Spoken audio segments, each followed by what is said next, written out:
questions and answers. Welcome to our May 5th live car shopping strategies. My name is Deshone. I'm known as Deshone the Auto Advisor.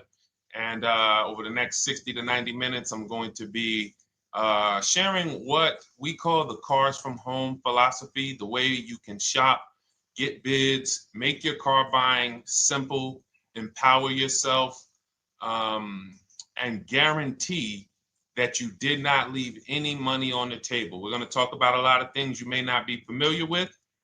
We're going to talk about things you have not heard before. We're going to tear back some mindsets that the car business has programmed in us for their profit.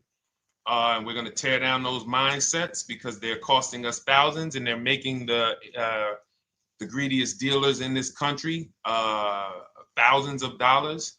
And we're going to get rid of that. So this show is sponsored by my new digital book. It's called Cars from Home, 7 Steps to Saving Time, Money, and Avoiding Dealerships.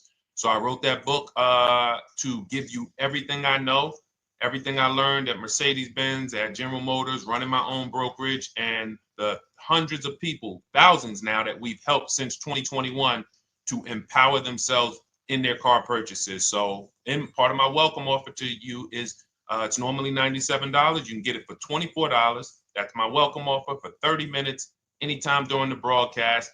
As we go, you can get yours in my TikTok bio, in my Instagram bio, the YouTube comments, and the Facebook comments. It's a 75% off discount as part of my welcome offer for those of you who take action. And you'll have everything we teach here for the rest of your life. And you'll be able to move the same way you're going to hear me move and the way a lot of people I'm going to show you guys are moving. So no questions off limits. Feel free to start typing your questions. We are live on Instagram, TikTok. Hang on. I got Instagram up here. My man Dolan is moderating, so we're going to try to pull in every single one of your questions. Again, this is our May 5th live. We are live. It is Monday, so let's get to the questions. Okay, we got some coming in already on TikTok, Dolan. I see it is what it is. I'm just going to pull that one. I need to do one on shady mechanic shops. You should. If that's your area of expertise, the public needs to know from someone who's an insider what is going on in mechanic shops. I'm sure they get a lot of value. If you guys want, it is what it is to launch a channel teaching people how to avoid shady mechanic sites, type ones in the chat so he can know that he should go ahead and do that. Or she. I can't see if you're a man or woman. But let's get some questions going. Yosoy Tommy, I see you on TikTok. Interested in leasing, but I know I will go over the mileage. I drive a lot. Well, here's what you do. Give you an example. I'm leasing right now. I've never needed more than a 15,000 mile per year lease. So all of my leases have been 12,000 miles. I've never needed more than a 15,000 mile per year lease. Now, sometimes, that was because my family worked a little further from where we lived. We got a 15,000 mile per year lease, but most of the time I'm getting 12 because that's what I need. That's what I use. Now I'm paying $499 a month for this $55,000 Infinity truck. I got a 1% lease on it.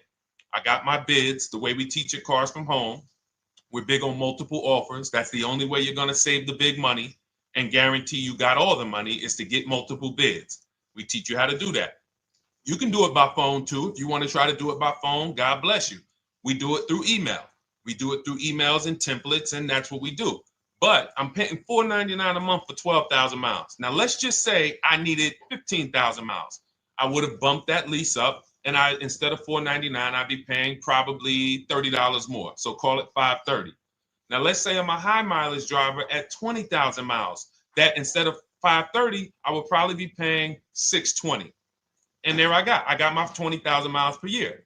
So the key is, and this is what you'll hear, people will blame the leases for not understanding that they choose the mileage. The mileage is not selected for you unless you go into a dealer and say, hey, work me up a lease. And then they're going to choose the mileage, probably give you 10,000 miles per year, and then try to close you on that. But that's not the way we shop. We're going to shop and we're going to adjust our miles based on what we need. So if I needed 20,000 miles per year, I would probably be paying $620 instead of $499. If I needed 25,000 miles per year, I would probably be paying $680.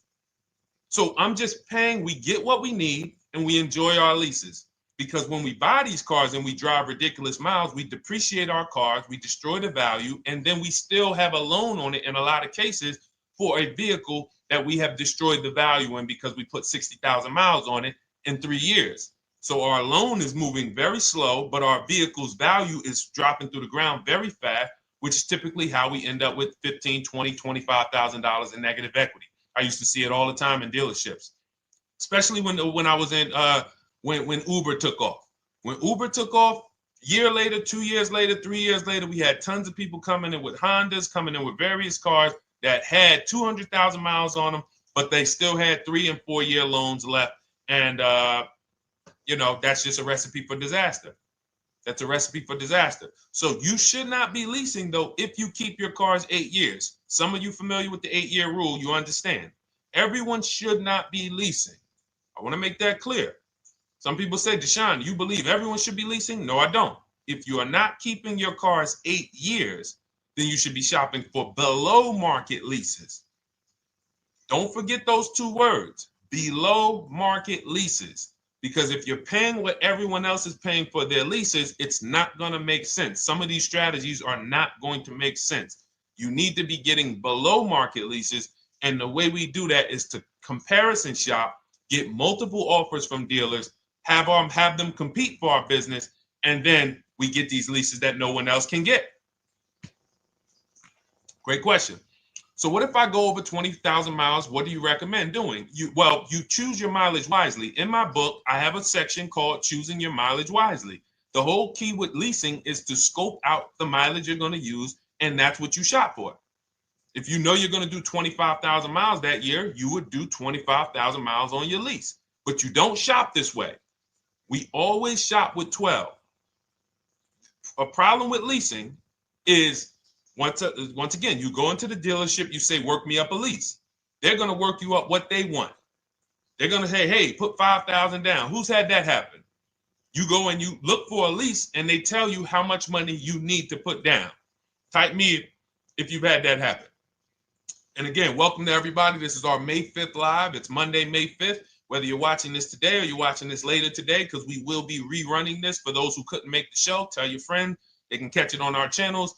But this is our live show. We're live every single Monday through Thursday at 12 noon. So you'll see people who will go and get blessed transition. You've had this happen. This is what you go in. They work you up a lease. Here, you need 3,000 down. Yeah, you need 3,000 plus your taxes and fees. What do you want to do? So that's them customizing our leases. We never want to do this. We want to customize our lease and run it like this, a template. All your leases you get with, ready? 12,000 miles per year. First month's payment only due at signing. That's it. 12,000 miles per year. First month's payment only due at signing. That is how you shop all of your lease offers, because this allows you to now use the 1% rule, which I didn't create. A lot of lease savvy people know about the 1% rule, where your MSRP, I'm going to just show an example of an MSRP, the price on the window sticker. Every lease is going to be brand new, guys, or either close to it. The price on the window sticker is the price we go by, the MSRP, and we're going to divide our monthly payment into the MSRP. And once we get that, the number, that's going to tell us if we got a 1% lease, if we got a 1.5% lease, if we got a 1.8% lease. And what we did was I created the 1.5% rule to know we were overpaying for leases. You don't have value when you lease something over 1.5%. But let's keep it to the point. The point is you're shopping all your leases, first month's payment due at signing, 12,000 miles per year, and then you're using the 1% to 1.5% rule to gauge the value. Once you find your best offer, that's when you go and you say, can you please adjust the mileage down to 10,000 because that's all I need, or up to 15,000 or 18,000. You shop your offers with 12. You find your best offer concerning what value is, 1%, 1.2%, 1.4%. You lock that up, and then you tell them, show me what the payment will be with 20,000 miles per year or 15,000 miles per year. That's going to keep you from walking into these 80% dealers which are never going to give you a below market deal, when they drop their prices, they're never going to drop low enough to beat their competition. That's why their name of the game is them keeping you from checking their competition. And then you avoid these people, you find those deals, and then you adjust the mileage with that dealer. But choosing your mileage is very important with a lease. And that's why you should take 5 minutes, 10 minutes, tally up your lifestyle over the next 3 years, and you choose your mileage that you need. Great question. Let's go, Dolan. I'm getting married today. Congratulations to Ash on Facebook, everybody. Ash is getting married today. Congratulations. May God bless you with a healthy, lifelong marriage. Hallelujah. All right. Angel on YouTube says, can I lease for 36 months, then purchase to have a lower payment instead of buying at a higher payment?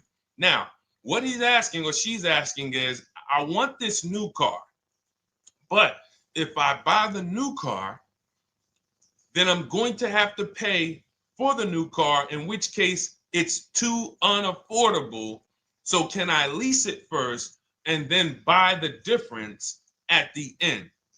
Yes, you can.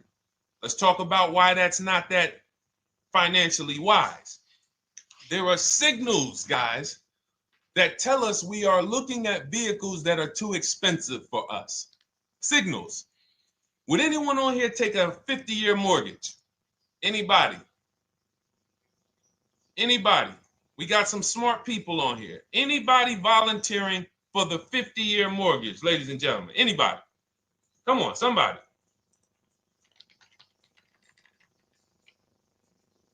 No, why not? Why not? Why is everybody saying no to the 50-year mortgage? Because we know it's ingrained in us that a 50-year mortgage on a house means we can't afford that house, right? Same thing with cars. There's signals. And so when we cannot finance a brand new car and it's affordable, what should we be doing? We should be going to get a pre-owned car. That's what we should be doing. So some of you have the luxury where you could afford both a new version of the car you want, and you can afford a pre-owned version, of course. So you might say, Deshone, I could afford both. I want this car, but I could afford, which one should I get, new or pre-owned? Thank you to the new gifter, Jeffrey Jones. Welcome. The Black King. Thank you so much. Gifter badges. Appreciate everyone who supports this broadcast. Thank you so much. You helped me to keep this information going. So what you're saying is, I could afford both. Which one should I get? In that case, it's a matter of your values. Do you want a brand new car? You want to treat yourself? You only get it every 10 years. So it's like, hey, I only get a new car every 10 years. I'm going to treat myself to a brand new one. Curtis Thomas, thank you for sharing. Or you might say, you know what? I want to go to value play. Even though I could afford a new one, I want to knock 20, 30, 40% off the price, and I want to get me a pre-owned version. So that's the people who could afford both. Some of you, you're like Angel, who like, I want this car, but I can't afford it new. In which case you go pre-owned, because you don't want to lease a car 3 years, even if you get a below market lease deal, great lease payment, turn around and buy the difference, because you're typically going to need a 5 or 6 year loan for the difference. Once you get that 5 or 6 year loan, you add that to your 3 years that you leased the car, and you got 8 to 9 years of payments on the exact same car. 8 to 9 years of payments on the same car. This does not make financial sense to pay that long on a car. This is, you can't reach the reward stage where the car is paid off and you're putting money to the side for maintenance and repairs. You know, you got a paid off car, because the goal with purchasing is to get to that long-term ownership where the car is paid off. I don't owe anything on it. You know, I got a couple $100 I put to the side for maintenance and upkeep, but that's all. That car is paid off. I can keep that thing for 15 years. I can pass it down to my son, my daughter. We got an extra car in the family. That is the value of purchasing. So if you have a payment for 8 years on a car, you don't get to that stage. So that's why before I would ever recommend someone lease and then purchase the balance, I would recommend someone purchase a quality pre-owned car and get it at a below market price. Okay, does that make sense? Okay, everything that we're talking about, guys, is in my new digital book. It's called Cars from Home, 7 Steps to Saving Time, Money, and Avoiding Dealerships. Has everything we teach, because the name of the game is learning how to structure your deals. When should I lease? When should I purchase? And then once you have your structure, getting bids on everything to make sure you don't leave any money on the table. When you get bids on everything, you're never going to lose any money on your trade-in, because you didn't just get one offer on your trade-in, you got bids. You're never going to overpay for your interest rate, because you didn't get one offer on your loan, you got bids. You're never going to overpay for the new car or the used car you're buying, because you didn't get one offer on it, you got bids. And that empowers you to control the transaction. That is what we teach. That's in my new digital book, step by step. You can get your copy for 75% off, normally $97, but it's part of our welcome offer for 30 minutes. You got it in my TikTok bio, Instagram bio, YouTube comments, or the Facebook comments for $24. Okay, enjoy it, use it. All right, let's keep it going. I need to buy a car. I want to know how to buy the advertised new the new SUV vehicle for under $10,000 or even under $20,000. I don't really understand the question. Let me read it again. I need to buy a car, and I want to know how to buy the advertised new vehicle for under $10,000 or even under $20,000. Are you saying that's the discount you're looking for, or are you saying that is my budget? Please let me know. I don't quite understand. Go ahead to the next one, Dolan.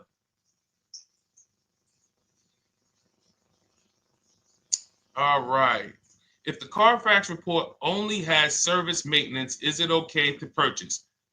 Okay, so all right, this is a great question, guys. This is about used cars. Who's going to be shopping for a used car in the next year? Type the letter U.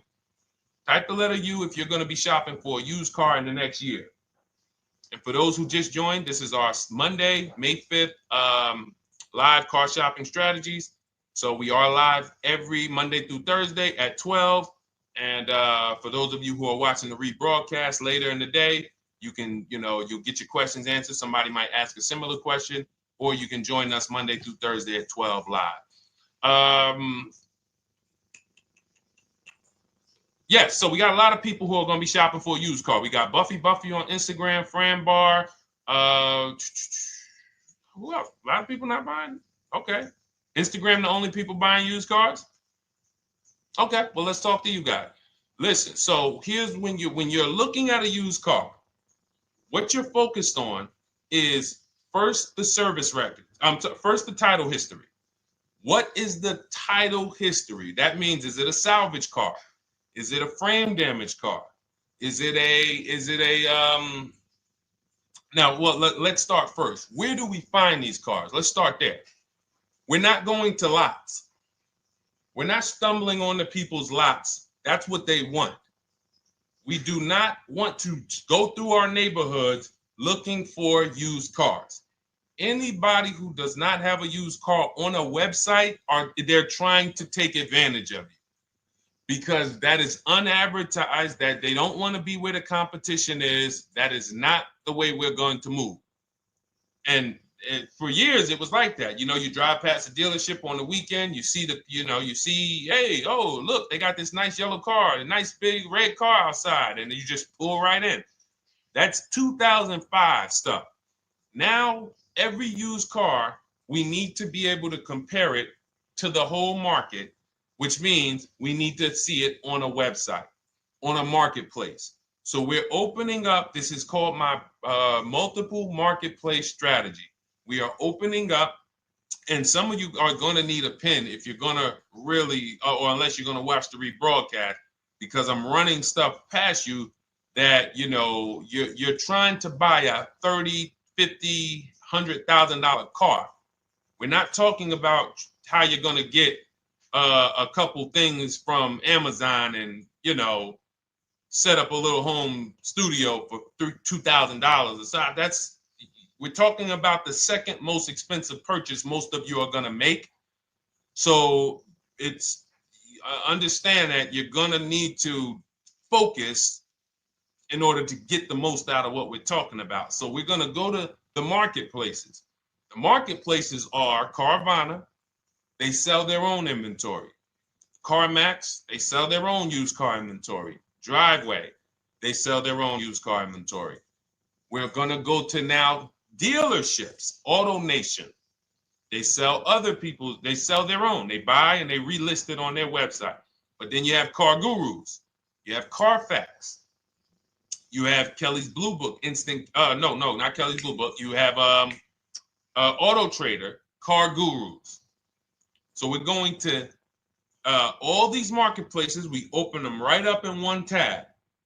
So now what we're doing is we're putting in our criteria, and what we want to do, we want to go 100 miles out.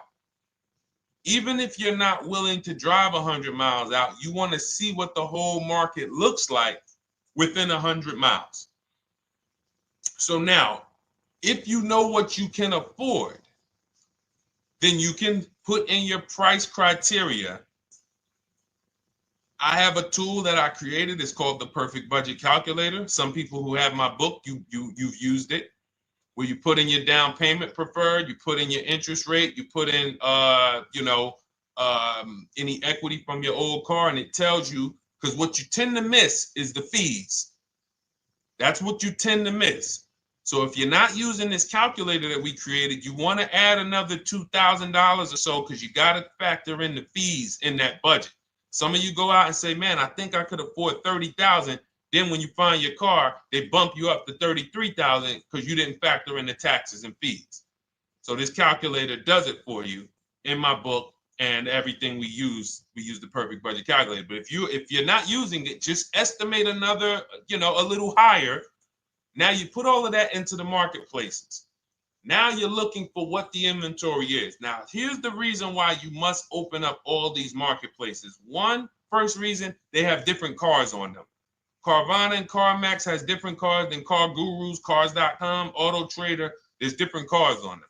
Another reason we need to open it up is because sometimes you'll see one car here on Car Gurus for $31,000, and then you'll see that on Auto Trader, they marked it down $2,000, it's $29,000. And you're like, wait, why the heck is it lower? This is the same car. Well, it could be because this marketplace got the notification first to lower the price, and maybe this one takes a little longer to see that, oh, maybe that takes 24 hours before their updates take effect. So that's why you want to open up all these marketplaces. Now you're narrowing this down first based on your color choices, what options you want, your models, and now we're starting to narrow this thing down. So we're narrowing it down. Now we start to look at the history of these cars. This is the best way to start narrowing down your used car search. Let's now dive into the history. I need the Carfax. Now, some of these websites will give you a free Carfax. Some of them will try to make you buy a Carfax. Now, I'm going to give you one of the secret strategies that we've been using for years in my book, and I'll tell you it right now. It is how we get free Carfaxes, because when we get to most vehicles, you guys, for those of you who are just meeting me, I worked in Mercedes-Benz for 5 years and General Motors for 5 years, and I ran my own brokerage. I started it in 2016, and I ran that while I worked at the car dealership. So I have a lot of experience and have seen a lot, and that's why I'm able to teach these things. I also love numbers. But one of the things that I know is almost every dealership has a contract with Carfax. So every dealership, we pay Carfax already. So what we're able to do is when we list our inventory on our websites, we're able to list the Carfax with it. We're able to provide that free of charge.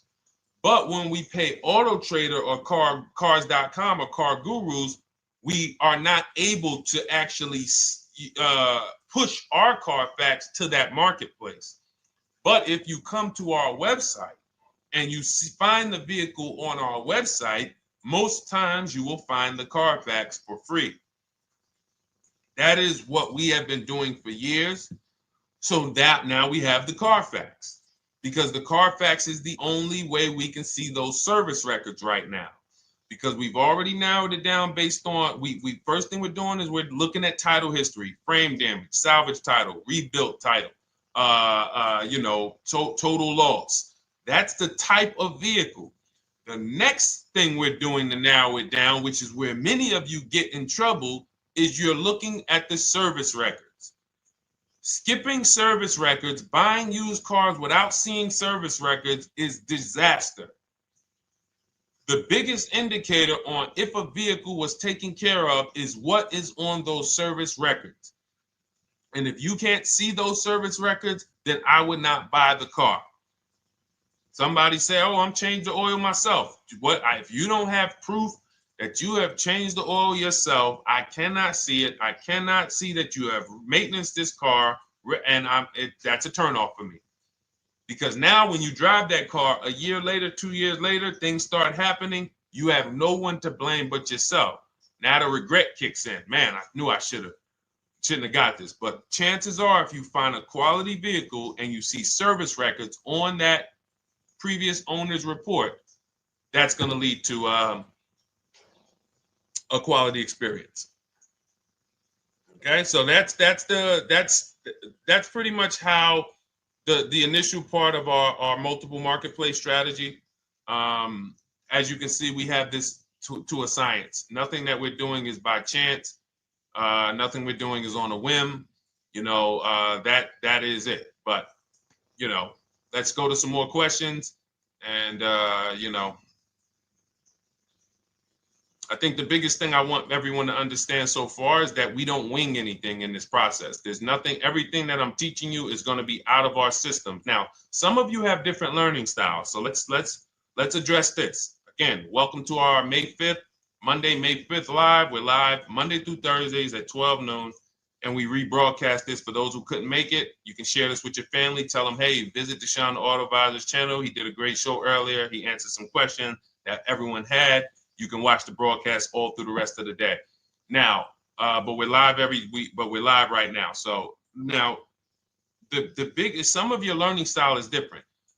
What we teach is we have the ultimate do-it-yourself guide. This book is rated 5 stars. Thank you to everyone who's rated it on Goodreads. Just pull it up right here. For those of you who are actually on Instagram or YouTube, TikTok, you won't be able to see this right now. But the book is rated 5 stars. We appreciate you. And this is the ultimate do-it-yourself guide, whether you're new cars, used cars, leases, bad credit, how to make banks bid for your financing, high mileage driving. It's all in there, step by step. And it's a digital book, so you don't have to wait for it. As soon as you get and hopefully you get there before the 30 minutes, so you get your copy for the $24 instead of the $97. That's our welcome offer. But that's your do-it-yourself guide. Some of you, you're a do-it-with-you person, and that's Shop with Deshone. You like videos instead of reading. You want coaching. You want support. You want a community. We have 1,600 people in our Facebook group. That's our Shop with Deshone. We've had 2,200, almost 2,300 people come before you. When you see me share people like Zafrina and like Melissa and Sheree, Ken, all of these people who are, they're showing their car deals that they got. Look, took me about 30 days. He went through, past Friday, locked down 2 vehicles, 2 Yukon 2025. Said he dropped sold the BMW. They dropped the price down to 70 grand. So they took off like 5,200 for him. These are all people who are in the Shop with Deshone. Their learning style is they preferred videos. They preferred, coaching with me. But again, it's the same information. So I want to be clear. It's just your learning style. So if you are like Deshone, give me the blueprint and I will run this thing. That you're going to be like the people who send, like Marie. Marie just wanted to let you know she got our book. Using the book, I saved over $13,000 off MSRP. Now, here's where the feelings get hurt. And this is not my intention. But some of you have these same vehicles that you're going to see me sharing that our people get. And when you see what they paid for them and what they're getting off of them, you're going to see, wow, I did not get that. I did not get that type of discount. So all of you who have this 2025 GLC coupe fully loaded, she said they took $13,000 off MSRP. She got her bids from home, got my payment to be hundreds lower per month, maintenance included, no money down. We are masters at no money down deals. You should not be putting money into these cars unless you intend to keep them for 10 years and you got a great price already. You got a huge discount already. You should not be putting money into these cars. I have never done more than $1,500 out of my pocket for any lease. And when my car that I bought, I put money down on that because I bought it to keep it. But everything else, we are shopping with no money down. So you're going to see that a lot. So again, depending on your learning style, you can head to my bios and to the comment sections, open the Cars from Home Toolkit, Shop with Deshone might be right for you. I don't care how you get the information as long as you are saving the money. I don't care. If you could do it with a $24 book, do it with the book. I would rather you say, man, this guy Deshone helped me. I bought his book. I got it on the sale because he did the welcome offer for $24. And man, I done got 4, 5, 6 cars using this thing. And all I paid was $24. Congratulations. I will celebrate that. I wish that for everyone, but that's not everyone's learning style. So, okay, Dolan, let's keep it going. I'm sure we got a lot more questions coming in. Molly from Facebook, great to see you. Needed to be here. Well, I'm glad. I just ordered a new vehicle last week, expected to arrive in 3 months. I need a breakdown of how to get out if the options they want, get out of the options they want to the MSRP. Well, first of all, what you want to do is you want to get bids now. You do not want to wait. For those of you, she's ordered a car. She's scheduled to be here in 3 months, and she has not locked in her pricing. Now, the reason when we order a car, we are always getting our bids first because the closer your car comes to arrival, the less leverage you have. They know once that car comes in there, she's been waiting for 3 months. She is not going to want to walk away from this car. She is not going to want to do this all over again.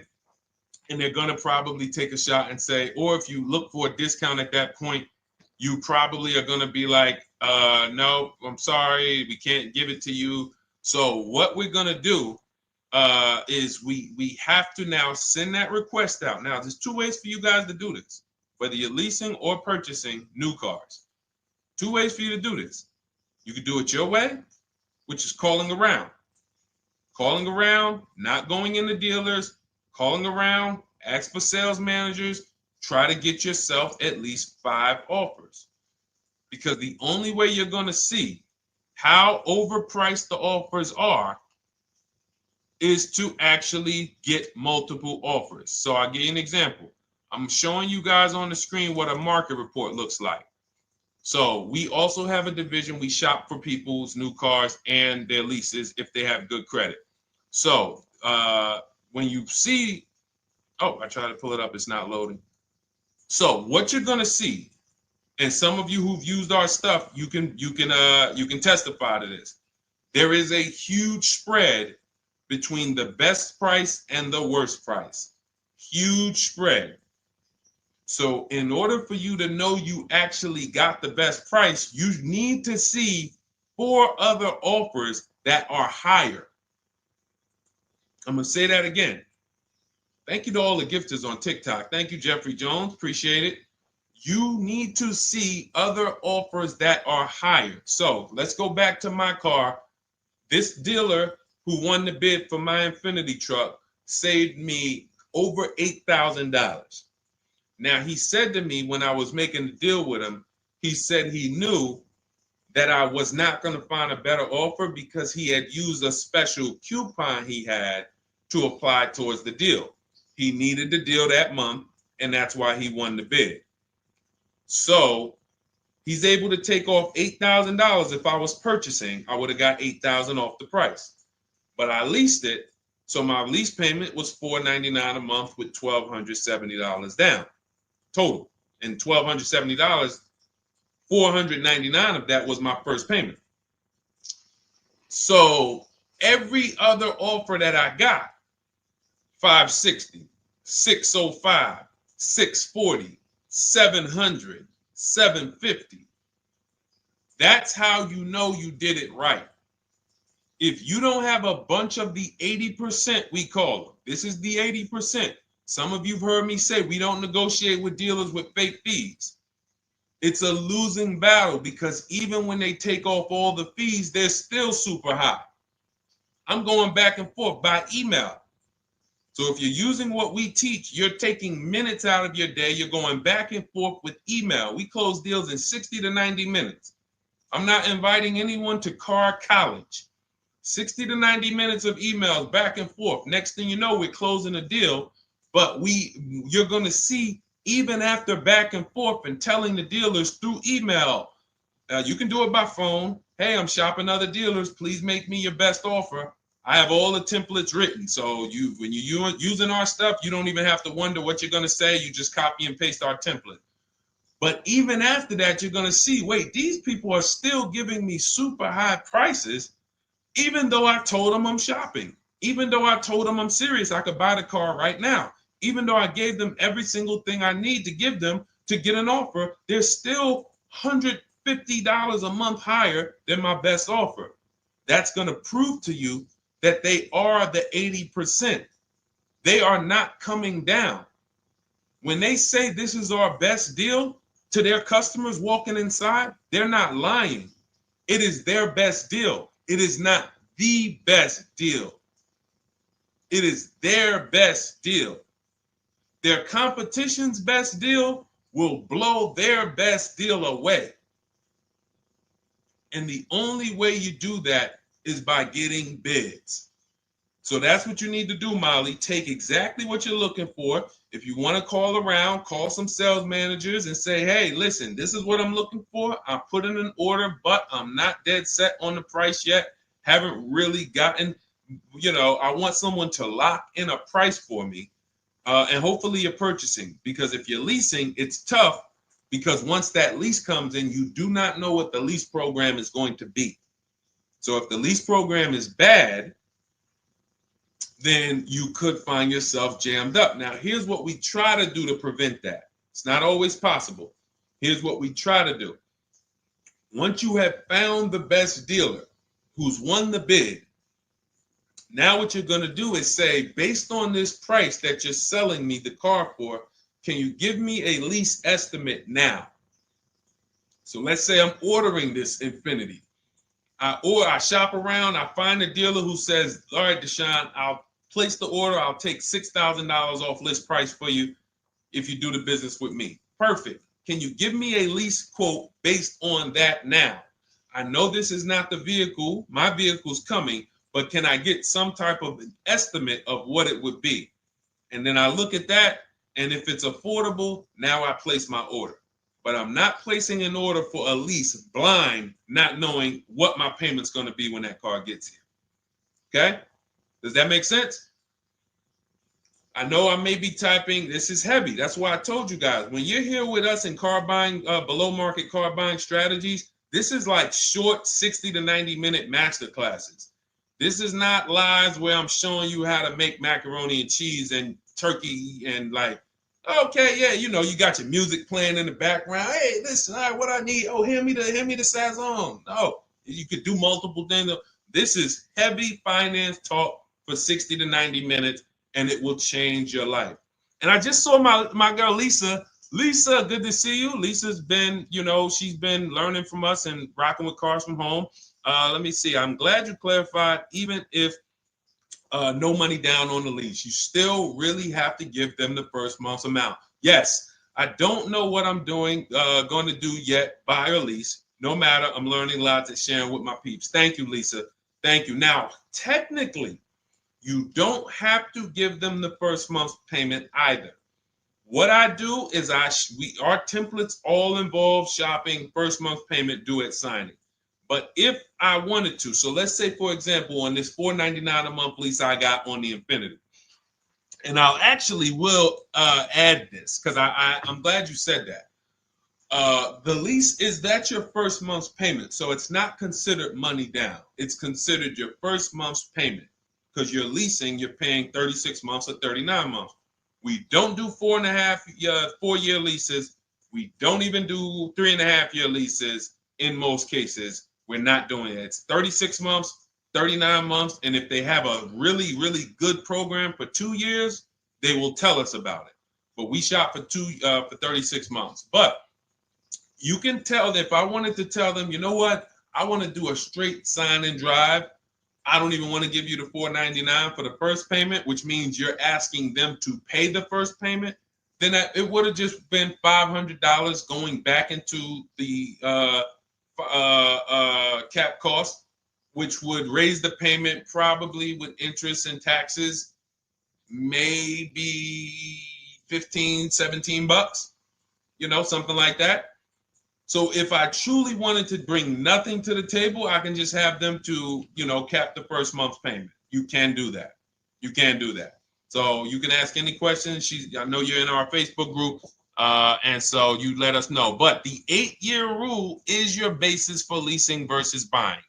The 8-year rule, when you guys open up my book, you'll hear me talk about this. I'm going to make a whole lot more videos about the 8-year rule because it is the parameters for how to know whether to lease or buy. It takes into account how drastic cars depreciate. They lose value like crazy. All the losses are in the first 5 to 7 years, and you don't win until you've kept the car at least 8 years, compared to someone who's getting a below market lease. So let's take an example. You look at somebody like, look, Brian. Brian got my book. Just finalized my first ever lease using your system. 2025 HRV Sport all-wheel drive, $30,000, $505 MSRP. So this is a $31,000 vehicle almost, and he got it for $395 a month, which is a 1.2% lease, no money down. Now, his initial quote from this dealer was $434. This is the winning dealer. But in my book and in our systems, we have a counter offer calculator where we put all the offers we get into the calculator, and then it calculates the best offer and it tells us what to counter. So his initial quote was $434. He countered with the calculator and ended up closing his deal at $395. So these are the people that, for all of you who you're like, wow, are there any cars out there with a $300 payment anymore? Well, if you're buying a car, you are buying it at a $300 payment. You could only spend, who knows, every $5,000 on a vehicle is about how much per month? Every $5,000. When you're looking at a car, every $5,000 on a 5-year loan, which is what you should be defaulting to, is about how much per month. Thank you, Nikki. Nikki got a #1 gifter badge. And I don't really know what all of that stuff means, but I definitely appreciate it. The Black King, thank you so much. I just know it means you guys support the show. So I appreciate it. So who knows? Every Nucci Graham is and I wanna Nucci Graham will address you next, because as soon as you get your book, on the thank you page it says, "Thank you for your purchase. Click below to open your book." So we'll address that shortly. But okay, thank you, Lisa. Yes, every $5,000, and Nikki, $100. So this keeps you in the safe zone. When you are looking for how much loan I'm going to take, you are looking and saying, every $5,000 is going to cost me roughly $100 per month.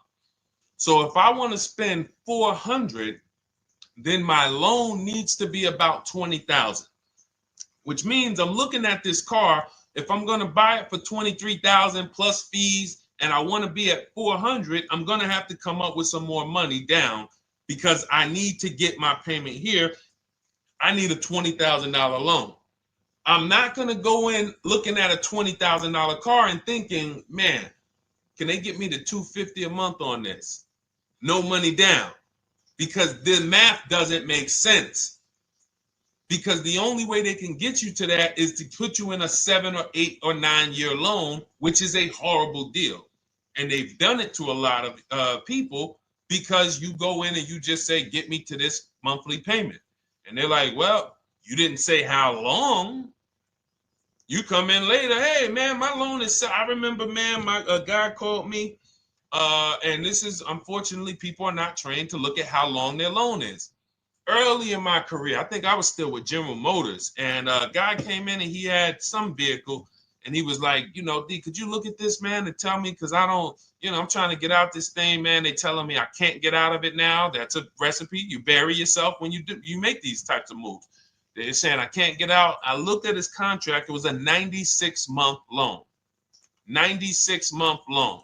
So he's in a 96-month loan at a high payment. He's going nowhere. And what it came from is him going in and saying, hey, get me to this payment. My payment's affordable, but how long is the payment? That determines what you're paying for the car. So when we say, yo, are there $300 payments out there?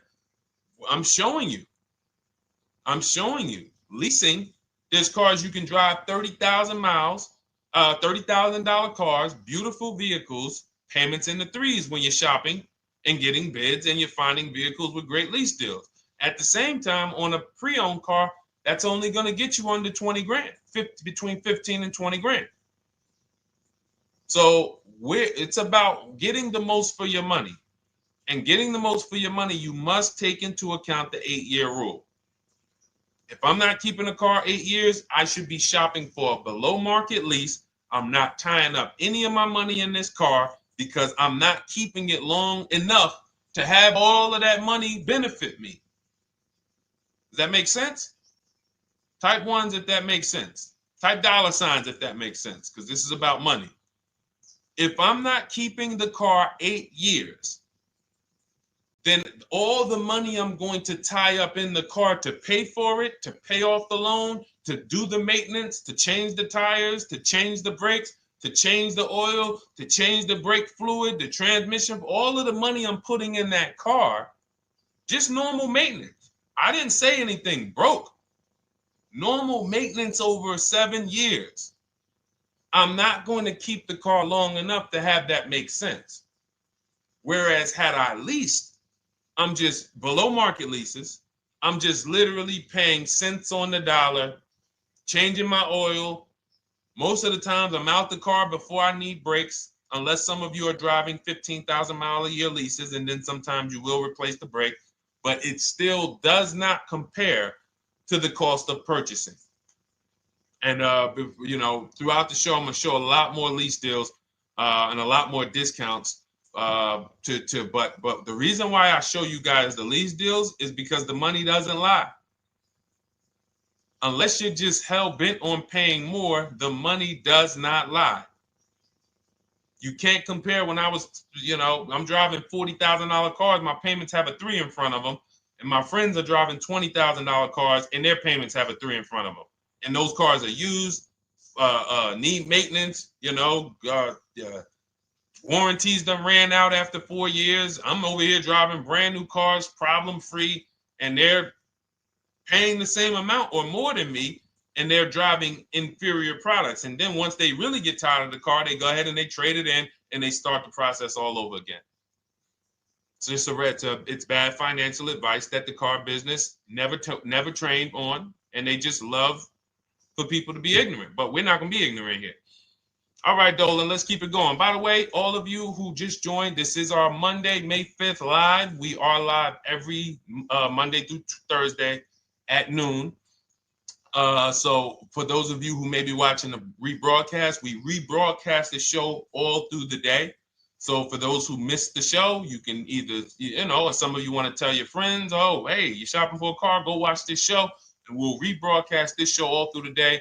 And we rebroadcast all the episodes through the weekend. So for those of you who didn't have time, you're like, man, I want to catch up on all the shows, all the questions that were asked. We'll rebroadcast those through the weekend.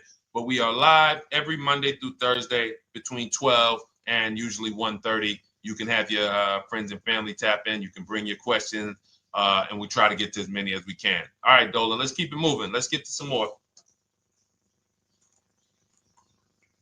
What are the companies for loans? Well, there's a lot of them. First thing you want to do is, so we teach something called the bank bidding war. This is a question, because here's my question to you guys. Where do you get your car loans from? Here's my question to you. And I'm going to tell you how we should change the answer, because I know what some of your answers are going to be. Where do you get your car loan from? Some of you are going to say my bank. Some of you are going to say the credit union. Some of you are going to say the dealership. But all of those are not the answers we want to go with anymore. Here's the answer. You got it, Nikki. I love Nikki. Whoever gives me the best rate. That is going to be the answer moving forward. If you're using what we're teaching, that's your answer. Whoever gives me the best rate. What, in other words, whoever wins the bid. So what we're doing is we are not just going to our credit union and having them run our credit, give us a rate, and now we going out and we're shopping with a check in hand and we're shopping with our back against the wall because the bank says, well, hey, you know, your pre-approval expires May 17th, so you hurry up and find a car or you're going to have to come back and run your credit again. Now we're over here and our bank is putting our back against the wall. That's ridiculous. So what we do is we use what you should do is you should look at the average interest rate. If you have average credit, look at the average interest rate, and then you use that to budget. Again, I have a calculator that we invented. It's a proprietary calculator. You can't find it on Google. It's in my book. It's in our course, Shop with Deshone, in our checklist, our video checklist. This is stuff that, again, we don't, if you notice stuff that I teach, it's not anywhere. Deshone, why can't I find an 8-year rule on YouTube? It's because it's Cars from Home. We created it. I can't find the 1.5% rule. No one else teaches that because it's our intellectual property. We created it. I don't mind people saying it, but they need to understand we didn't find this stuff. We created the stuff. So calculators, we invented them. So this calculator you take this interest rate, but even if you want to use a standard payment estimator calculator, you can take just what I said. Remember, add a little bit more for the fees, because that's what you're not taking into account. The fees, the taxes, and that's where we get in trouble. My calculator, our perfect budget calculator, does that for you. So now you want to look at the average interest rate. Type in average rates for cars. Use that for your budget, just so you can know about how much car I can go and get. So between what I told you about the $5,000 being $100 a month, and that last part about, adding a little bit more and using the average interest rate, you should have a good gauge on a range of car to go and shop for. Now, once you now shop your market, whether you're shopping new or whether you're shopping pre-owned, once you find no one's touched your credit till now. No one has touched your credit with a hard pull, especially not. We do not, in order for this to work, like what Nikki is saying, where you're only giving your business to the bank or credit union that gives you the lowest APR. In order for this to work and for you to be able to shop freely, no pressure, you need to make sure you don't let anyone run your credit with a hard pull before you find your best deal on a car. Soft credit pulls, estimates of budgeting, the way I just said. Now, you go out, you find your car, whether it takes you a week or a month or 3 months. Bang, I found my car now. You lock the car up, put it under contract, you leave your deposit. You never, ever. How soon when you get a car does the dealership want you to take it? I like asking questions like this because we can prove how predictable most of the car business is. How soon after you purchase a car does the dealership want you to take it? Thank you, Janae. Immediately. Now, the reason for that is, there's various reasons. There's various reasons. Right then and there, Molly, yes. But what I want you guys to focus on is what you lose by taking it right then and there. You lose the ability to shop the interest rates. And shopping the interest rates is very important because you'll always wonder, could I have gotten a better rate? So what you do is you lock the car up, you let them know, hey, I'm going to go home, just give me my, let me get my paperwork so I know exactly how much I need to tell my bank. And here's the key, if you guys can beat what my bank or credit union gets says, then I'll give you the loan. See, some people think that I teach don't let the dealerships compete. I never teach that. What I teach is don't let the dealerships be your first offer ever. They are always your last offer, and they're competing against other offers that you got. So now you're going home, your car is waiting, you're going to see what your bank, your credit union can do, and then you go online. You can go right online. Auto loans online, auto financing online. Let all of these banks and credit unions access your credit now with the hard pull, because there is an article that Experian did, and you can find it on almost any credit bureau, wrote an article on rate shopping. They allow you to have multiple lenders compete for your business within a small period of time. They say the window is 14 to 45 days. So if the window is 14 to 45 days, how quick do y'all think I want you to do it? If the window says, because that's a big window, as long as you shop within that window, at the end, those multiple inquiries will have the same weight on your score as one inquiry, because it looks as if you were shopping and you were doing your due diligence. Thank you, Greg, Sheila, with these gifter badges. I don't know. It's like a nice. I appreciate it, Glendale. Thank you. So with these, when these banks are competing, what you're trying to do is say, everyone here on my end, we call this the bank bidding war. This is round two. Round two is you are bringing your car home. You are at home. You're going online. You're calling your bank. You're calling your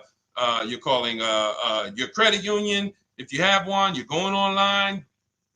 This will take you literally one day, not even. This maybe take you an hour. Because if they say that the window to shop is between 14 and 45 days, I want you to do it in 24 hours. We want all the competition in 24 hours.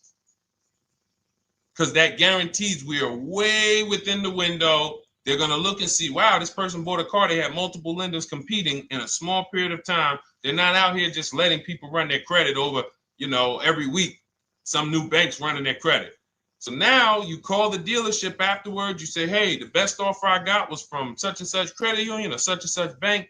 If you guys can beat it, I'll give you the business. You allow the dealer to now shop you to their banks. In which case, they're going to call you and say, hey, good news, we got you a better rate. Or, hey, good news, we couldn't beat the rate, but we can match it. In which case, they save you the time, they save you the paperwork. Or they're going to say, hey, listen, that's a great rate you got. We can't beat that. None of my banks can beat it. And in which case, we guarantee all around we got the best rate, which is the goal we're looking for. As Nikki said, I'm only giving my business to who gave me the best rate. That is the bank bidding war. So when you get your digital book, Cars from Home, you'll get that in writing. We also have it in our Shop with Deshone video checklist. For those of you who are more do-it-with-me types, again, we're all about your learning style.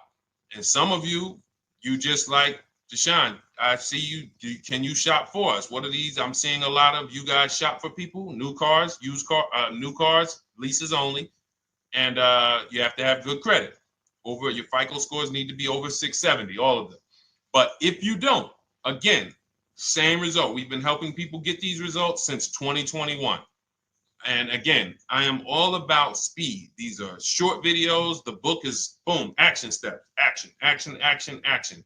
I'm not trying to teach you everything about cars. I'm trying to walk you through a path, a 7-step path to get to the result you want all the time.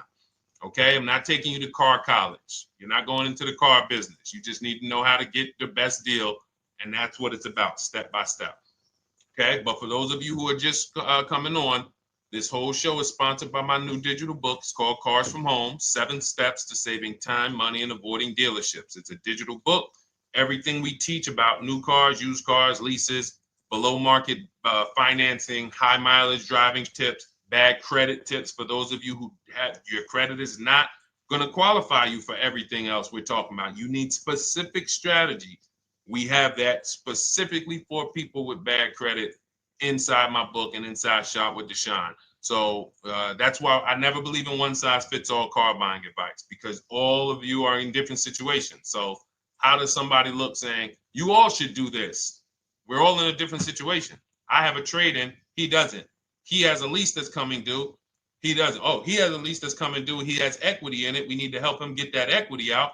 He has a lease. It has an equity, but it has a third-party restriction. We can't talk to people the same. That's why everything we do is custom and letting you know, no matter what your situation is, it's very common to us. Very, very common. So, all right, let's keep it going. We got some more time, Dolan. Pull them up. More questions.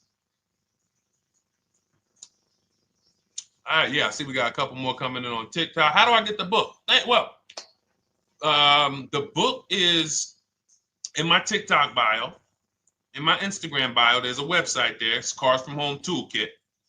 And then you'll see the welcome special for $24. So the book is normally $97, but as part of our welcome special, you got 30 minutes to get yours for $24. So you won't pay the $94. You get 75% off. We also have a link for you guys on Facebook and YouTube in the comment section so you can get your copy. And if you're going to spend a couple more minutes with us, I would appreciate if you share the broadcast with one person that you care about, so that can help. We can help get this information out, and we can help change lives. If you didn't receive your ebook, well, first of all, as soon as you purchase your book, you're going to see a thank you page. It says thank you. Screenshot this page, and then it says below, click the link below to open your book. So you actually get the link to open it as soon as you make the purchase. And then I say I also emailed you a copy. So sometimes people type their email in, one letter's wrong. Obviously, we can't send a book to an incorrect email, which is why I have my support team's email right on there, so that if you don't see that book within 5 to 10 minutes, you email my support team, hey, I didn't get the book. They'll get you the book right away. So as you can see, I want you to, Dolan, can you put up, do we have anywhere with, we can put up the support team's email for this person, and just send an email to support. There you go. Thank you so much. Support at Deshone the Auto Advisor. Thank you, Dolan. Best moderator in the world. All right, so shoot them an email. Just let them know. Give them your first and last name, and they'll check the record, make sure that we have a purchase from you, and they'll send you your book right away, so you can dig right into it. Okay? All right, let's keep it. We work with clients all around the country. What I'll start doing, I wanted to bring some on here today, but I can't load them up. The system is showing an error. So I got a lot of people. I always bring tests. I always like to show results. So, you know, I'm a results person. So you'll see a lot of people that I share. Brian, who has our book, and, you know, his lease, Marie with her $13,000 off. All of these people made deals from home. They were not in a dealership negotiating this. You got, look, Frank, I bought your book, used your system, and just closed my deal and have positive results to report. I love when y'all email me, by the way. Like, please continue to do this. A caveat is I wanted a just released 2026 Genesis G70 Advanced, and there are no incentives. I could have gotten incentives on the 2025. However, I wanted the 2026, and I was willing to pay. So even with high demand cars, even with cars that are rare, this is the situation. I reached out to 20 dealers, and I received 9 offers for 36 months, 12,000 miles on a $58,000 MSRP. The initial offers range from $1049 to $901, with everything in between. I counter offered using the calculator that we have, and closed the deal at $815 on a $58,000 MSRP. That's a 1.4% deal. Now, mind you, that on a vehicle on a 2026 with no incentives, which means every bit of that was the dealer taking off money for him. He probably had to get at least $5-6 grand off to have that deal come in the 8s, when other dealers were quoting him 9 up to 10 and, you know, mid $1,000 range. So, you know, but so I show the book testimonials. I show my Shop with Deshone testimonials. But I want to start bringing these market reports so you guys could actually see that's our team shopping all around the country. And that allows us to stay, we're able to just stay on top of the market, like from state to state. It proves like this stuff is not, oh, if you're in New Jersey, the deals are better. Yeah, if you're in Florida, the deals are better. If it's California, we don't have deals out here. All of this stuff is not true. And thank God we have people using the Cars from Home systems, be it by book or be it by our video checklist, or be it us shopping for people all around the country where we can tell you beyond a shadow of a doubt. I can show you market reports from Texas, from Oklahoma, from South Dakota. We did a deal for a Mazda, a South Dakota deal, Nebraska, California, Florida, Georgia. We're shopping for people all around the country. And there's great deals everywhere in the country when you know how to make dealers bid. Because you're always going to find that 20% dealer who just wants to beat their competition. They're the best in the region. And you got to go out to find them. You got to have a system to find them. Because most of the dealers are not them. Most of the dealers are the 80%. That's just the way it works. It's a numbers game. And the 80% are very expensive. And when you walk into the 80%, they'll go down. You're like, oh, man, all right, can you take off? Can you get me down like, yeah, man, you're like $150 a month higher than where I could be, my max. And they go back and forth. They're like, man, I could take off $50 a month. Ah, man, that's the best you could do. And then next thing you know, you get down to 100. Yeah, all right, we'll take off $100 a month. And you're like, all right, I guess I'll take that. You don't realize that a 20% dealer, not only were they nowhere near your max budget, they were $100 less than your max. You're talking to the 80%. The 80%, when they come down, they're still here. The 20% are here. So you're over here with an 80% dealer walking into these dealers. 8 out of 10 dealers over here are 80% dealers. So y'all talking them down like this, and y'all thinking we winning. Oh, I talked them down to this. Meanwhile, the 20% dealers are here. 20% dealers will launch a bid. We gotta cut. Oh man, if this thing wasn't broken, tomorrow's show, I'm gonna bring on a lot more market reports. We got dealers who come right out. We getting offers 700, 790, 820. Dealer come right out 650.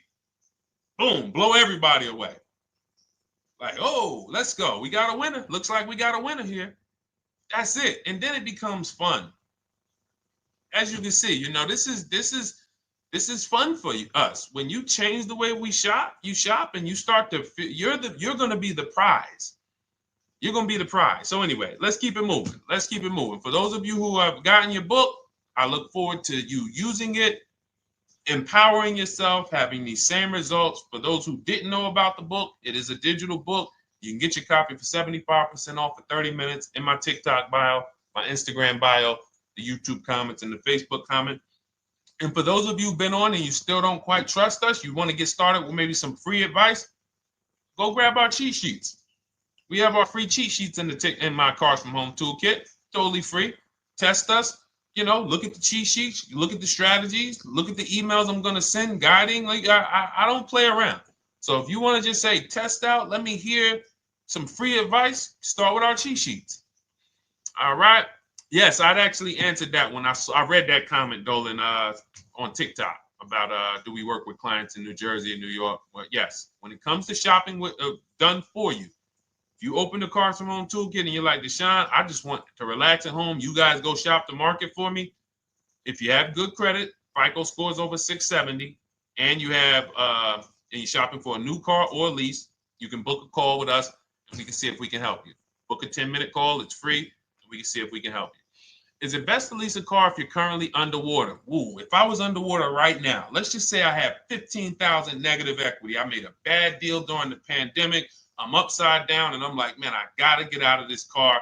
But and first of all, I know I should be leasing because now we know the 8-year rule. The 8-year rule says if we're not buying our cars to keep them at least 8 years, we should be shopping for below market leases. We're going to pay a lot less money.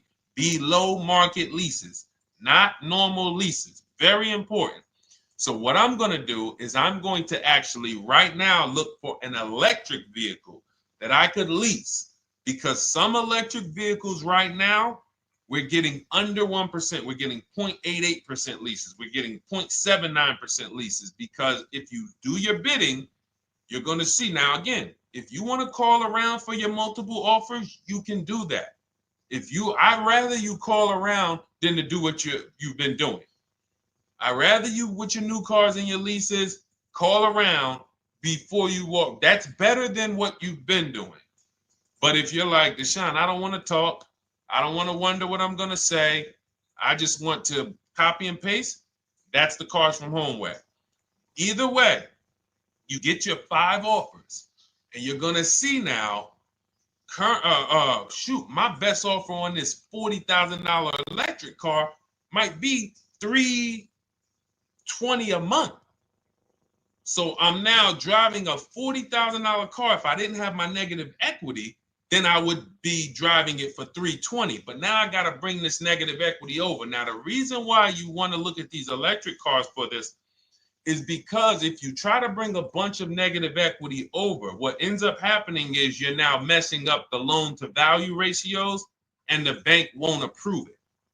So you might go in and look at a $40,000 car, and now you bring this 15 grand of negative equity, and the bank is saying, we're not going to loan $55,000 on a $40,000 car. We're not doing that. So that's when they'll say, some of you may have heard this before, you have to put money down. They'll say, we can't get you approved unless you can put $3,000 down, $5,000 down. You have too much negative equity, and the bank is not going to approve it all. But when you get your bids on some of these electric cars, you're going to get $10,000, $15,000 off. And this is specifically what I would be looking for. I would be looking for the electric vehicle that when I get my bids, I'm saving 15 to 18 to 20 grand off. And if you guys don't think that's possible, you haven't been here for long. You know, this is Milligan. She bought her Mercedes EQE last year. She literally, MSRP of her car was $79,245. She got almost $30,000 off the vehicle. Almost $30,000 off the vehicle. $51,359 is her price. $79,000 vehicle. She got it after rebates, after discounts, after everything. $51,359. So you take a vehicle that you can get a huge amount of money off, then you bring your negative equity over. So now that payment goes from $320. Yes, it might go up to $575 or $600 even. But I know I'm in a nice car now. I'm in a brand new car, and after 3 years, I'm done with that negative equity.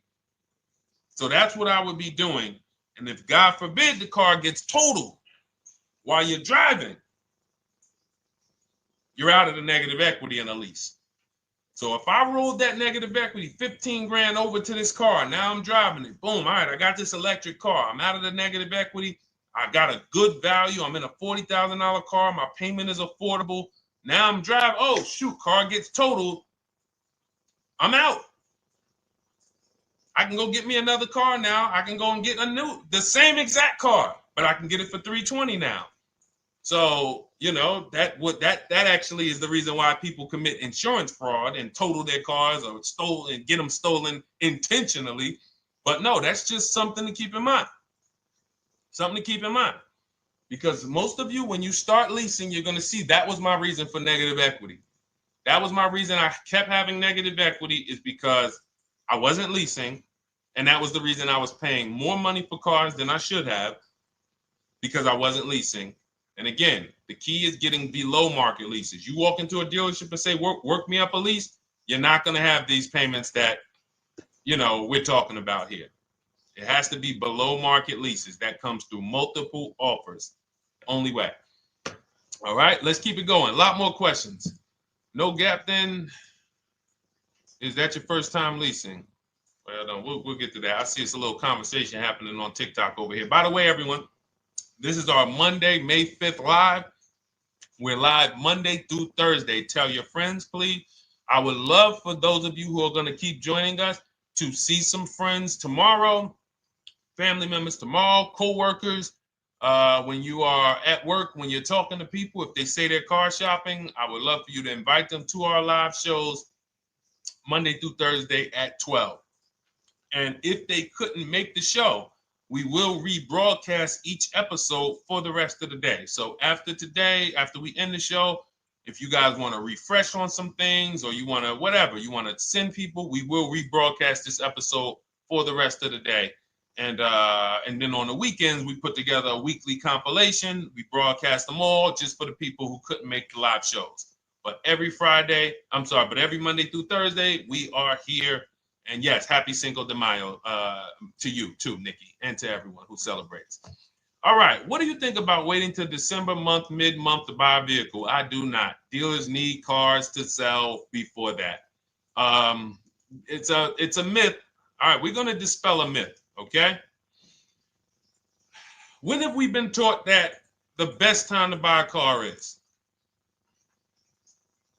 Thank you to everyone running up the likes on TikTok. We're at 3,400 likes. Every time you hear something you like, you double tap the screen. That makes a big difference. It sends a message to TikTok that we're doing something good over here. Okay, end of the month. Yes, sweet now. End of the month.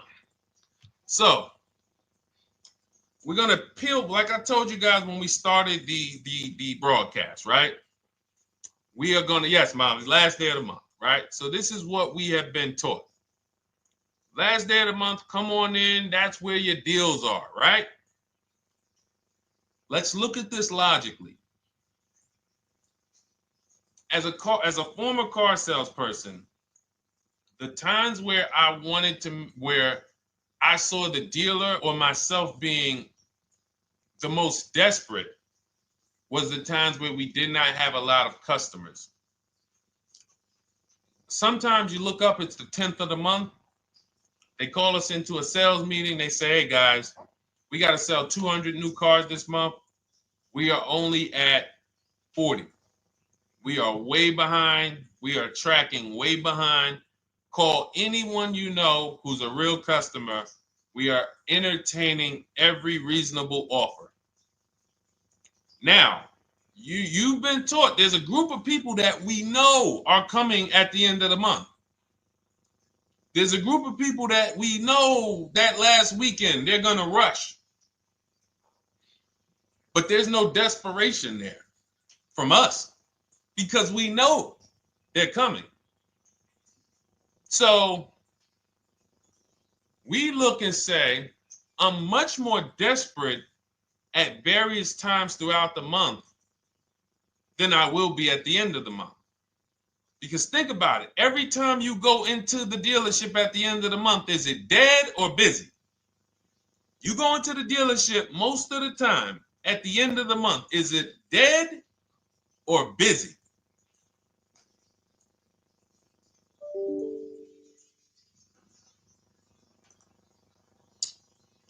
Thank you. It's a zoo. It's a zoo. Customers everywhere. That means all the car salesmen are not worried about making a deal. In fact, they're looking at you and saying, hey, Molly, thank you. Listen, I know the payment's $780 a month. I know you said you wanted to be at $499, but we've been going back and forth. Can you work your way up, get closer to the $780? Because they know now we can take a shot. Because we have some other customers behind you, Molly. Did you see the people walking out? These people just walked out. They're mad. We don't have enough salesmen here. We got people waiting 40 minutes to speak with somebody. Do you think you're getting the best deal when that's the energy? Yes or no? Let's just be honest here. See, you might forget some of the lessons that we teach if you don't have our books and if you're not in our video checklist and coaching. You might forget some of the lessons, but hopefully you won't forget the stories. So you walk in the dealership at the end of the month, the place is a zoo. It's people everywhere. They're ringing bells. They got the big clown, donuts around. Hey, you want a donut? Do we think there's desperation? Thank you, Sheila. Thank you, Molly. There's no desperation here. And they don't magically wait till the end of every month to hit their numbers. Some dealers hit their numbers at the 25th of the month. Numbers are hit.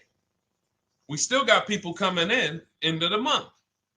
So What we want to do to answer the question is we want to be positioned. What I like you to do, for those of you who are in an emergency situation, you need a car in a week, in 2 weeks, that's fine. Everything we teach can guide you. We've had people who got their cars in 3 days. Like that's not something that is let's see. This is my second go around, much easier, more relaxing experience. Calculator definitely helps. Turned in my CRV, got a 2022 Marcus, some dealers wouldn't do. Somebody, I wanted to read you somebody who got their car in like 3 days, 5 days. That's normal.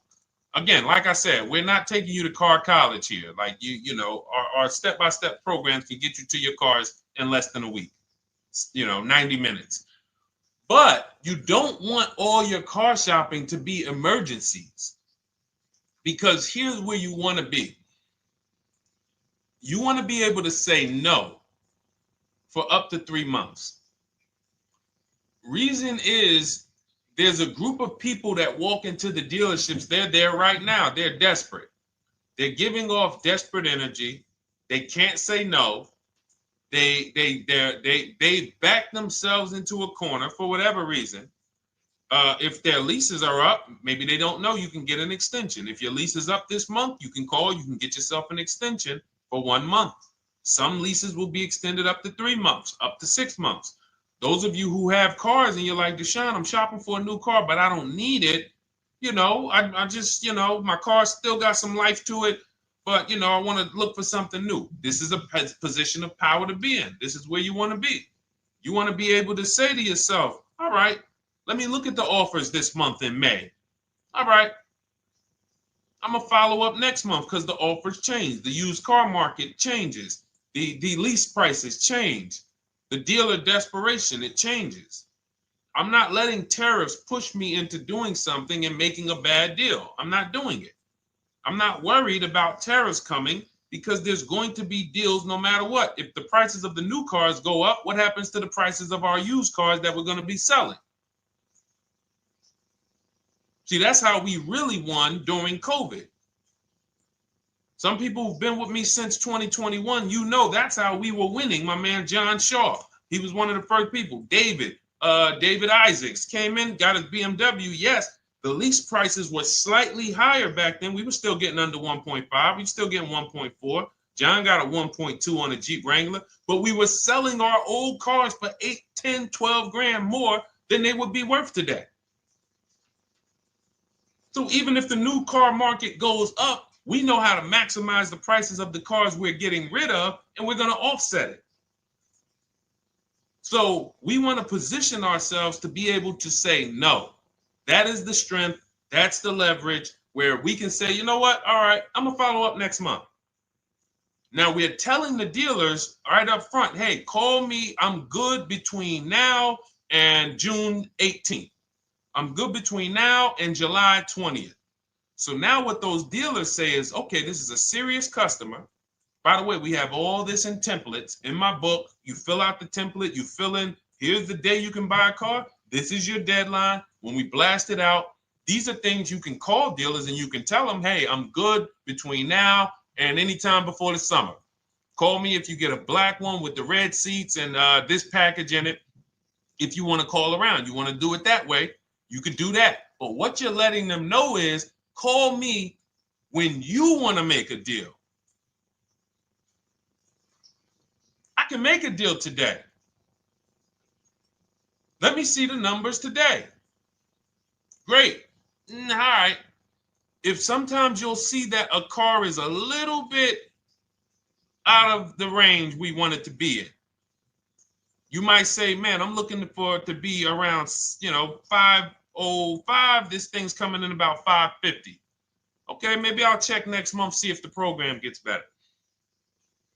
You might say, all right, dealers are saying to some of you shopping for cars that maybe every dealer is not going to have it. When you reach out to the dealers, only 5, 6 dealers have it. But they say, hey, I got something coming in May.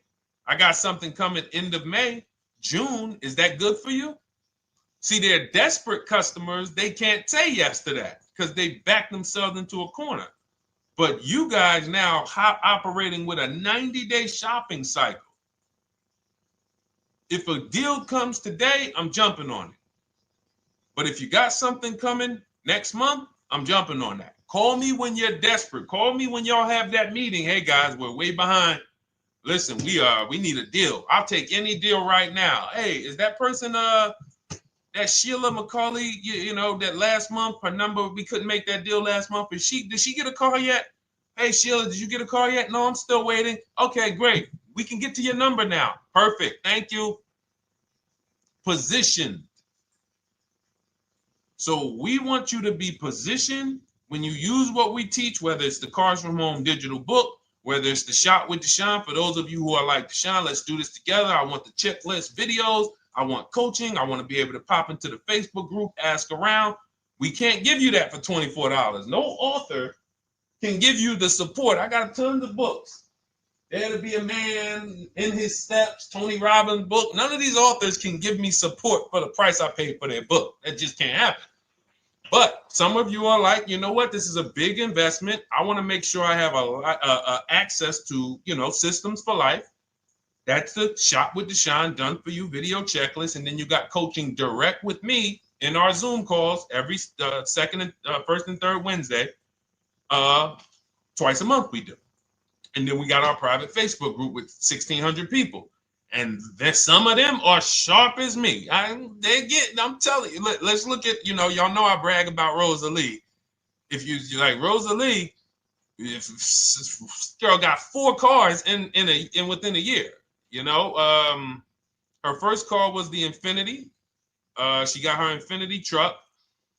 And I was sharing her a lot last year when she got her Infinity QX60, but she recently shared that she got 3 vehicles. And hold on, where is she at? I just had her up. So this is the people that's in the group. Like, look, 3 vehicles. Big shout out to Deshone the Auto Advisor for making these incredible deals happen. 3 new leases for my sons with only first month's payment down. She got a Nissan Rogue, almost $37,000 vehicle, $399 a month, no money down. Mazda CX-30 Sport, $28,000 vehicle, $28,300, $339 a month. That's a 1.2% lease. And she got a Mazda CX-50 Premium Plus, $40,400 vehicle, $420 a month. 2 1% leases and a 1.2% lease. And the cherry on top, she says, I sold 2 leases. Some of you don't even know you could sell a lease. She said, I sold 2 leases. She had equity. Now, not every lease has equity. But if 8 out of 10 leases don't have equity, then 2 out of 10 do. So if you've just been dropping your leases off at the dealership, hey, here's my old lease. Let me get the new one. Hey, here's my old lease. And you have not assessed the equity. Could there be equity in it? Imagine how much money you've left on the table. Imagine how much, wow, I didn't even know you could sell leases. She sold 2 leases, 2 2021 Elantras, walked away with $6,737 in equity. Deshone, I could not have done this without you. Your program is a game changer. So this is what we want. We want empowered car shoppers. We want people who are not intimidated. I don't care what this market does, whether I need a new car, used car, whether I got bad credit, whether I'm a high mileage driver, it does not matter. We have strategies to make sure you are going to win in this market or any market. Does not matter. Okay? So, for those of you who don't know, the whole show was sponsored by my new digital book. It's called Cars from Home, 7 Steps to Saving Time, Money, and Avoiding Dealerships. It's 5-star rated. Thank you to everyone who's rated it, reviewed it. It has everything we teach in a step-by-step format. It's normally $97, but as part of our welcome offer, you can get yours for $24 in my TikTok bio, in my Instagram bio. Click that website. It's the carsfromhometoolkit.com. Or we have a link for you guys in the YouTube comments, in the Facebook comments, and you just click the $24 welcome offer, good for 30 minutes. And for those of you who have different learning styles, or if you just want some free advice, we have some links in there for you as well. Whether you are a do-it-yourself type, whether you are do-it-with-me type Deshone, or whether Deshone, I think I qualify for that done-for-you shopping, where I can relax at home and you guys go do that work. Or like I said, you want the free advice, just start with our cheat sheets and you can go from there. Whatever is right for you, you get it done. We just want to move you from anxiety, from, oh, I don't know what to say, from watching people online who call dealers and negotiate. Hey, take off $5,000 so I can have a viral video. And now you're talking to an 80% dealer. So the 80% dealer has the $5,000 to take off. So you look like, hey, yeah, see, I just got them to take off $5,000. We don't negotiate with dealers with fake fees. Like there's a saying, we don't negotiate with terrorists. Cars from home, we don't negotiate with dealers with fake fees. None of that stuff matters. Because what you want us to think is, look, see, I took off all of this money. Don't you want to buy the car now? But you took off the fake money. Had we been talking to a 20% dealer, what money are they taking off? The real money. The real money. So if we have 2 dealers, well, let's say 8, because y'all know I use the 80%. So the 80% are over here. The 20% are this small group over here that we got to find. Now, the 80% are starting so high that when they take off all the money, it's fake money. We marked up our cars. We got platinum kits on them. We got the Hertz service plans on them, and the Simonized kit and the low, all of that stuff. Okay, so yeah, we done took off 5,000 for you, but 4,000 of it was fake.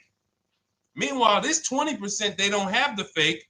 So when they take off 4,000, it's real 4,000. And we over here talking to these people. Hey, take off all that fake money. See, guys, you can do this too. So listen, we bidding is the way to go. You cannot negotiate your way to a below market deal, but you can get bids and it will make your life easier. You'll start to enjoy your car shopping. You'll start to feel like you're empowered. You're the prize. Someone won your business. They won your loan. They won the opportunity to buy your car. You are the prize. So that's what it's about. So we are here Monday through Thursday, 12 noon. Make sure you meet us live or tell your friends and family who are shopping, hey, hop on this show. We're live on TikTok, Instagram, Facebook, and YouTube. But we will broadcast the show for the rest of the day. So those who want to catch up on some things that you may have missed, or if you just jumped on and you're like, whoa, man, I missed a lot. We'll rebroadcast this show for the rest of the day. But tomorrow we'll be back, which will be Tuesday, May 6th.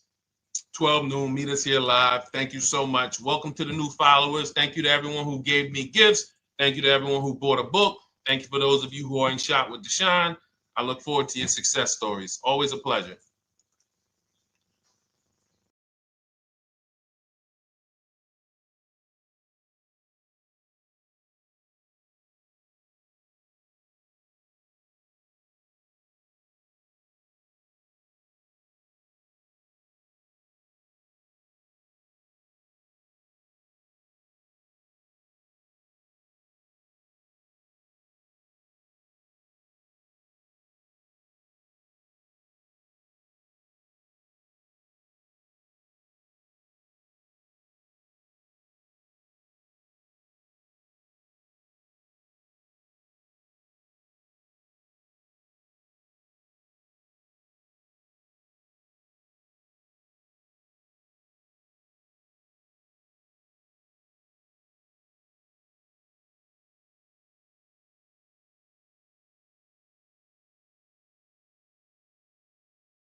And welcome to our Tuesday, May 6th live. We do these live streams at 12 noon, Monday through Thursday. I am your host, Deshone the Auto Advisor. And for those of you who've never met me, I have devoted the last 4 years to teaching people how to get the best deals on cars and to learn all the mistakes that the industry, the car industry, would love for you to continue making, because they make a lot of money when you make mistakes. And so what we do here is we really just do questions and answers. I will teach on various topics that I feel are widely misunderstood, like the subject of leasing. And some of you who are new here, if you've never been here before, could you type a 1 in the chat if this is your first time on a stream? We do these streams about 60 to 90 minutes. And if you're going to get the most out of them, we just ask that you lock in, that you focus, because we will be talking about $1,000 mistakes. Nothing here that we'll be talking about over the next 60 to 90 minutes is hundreds of dollars.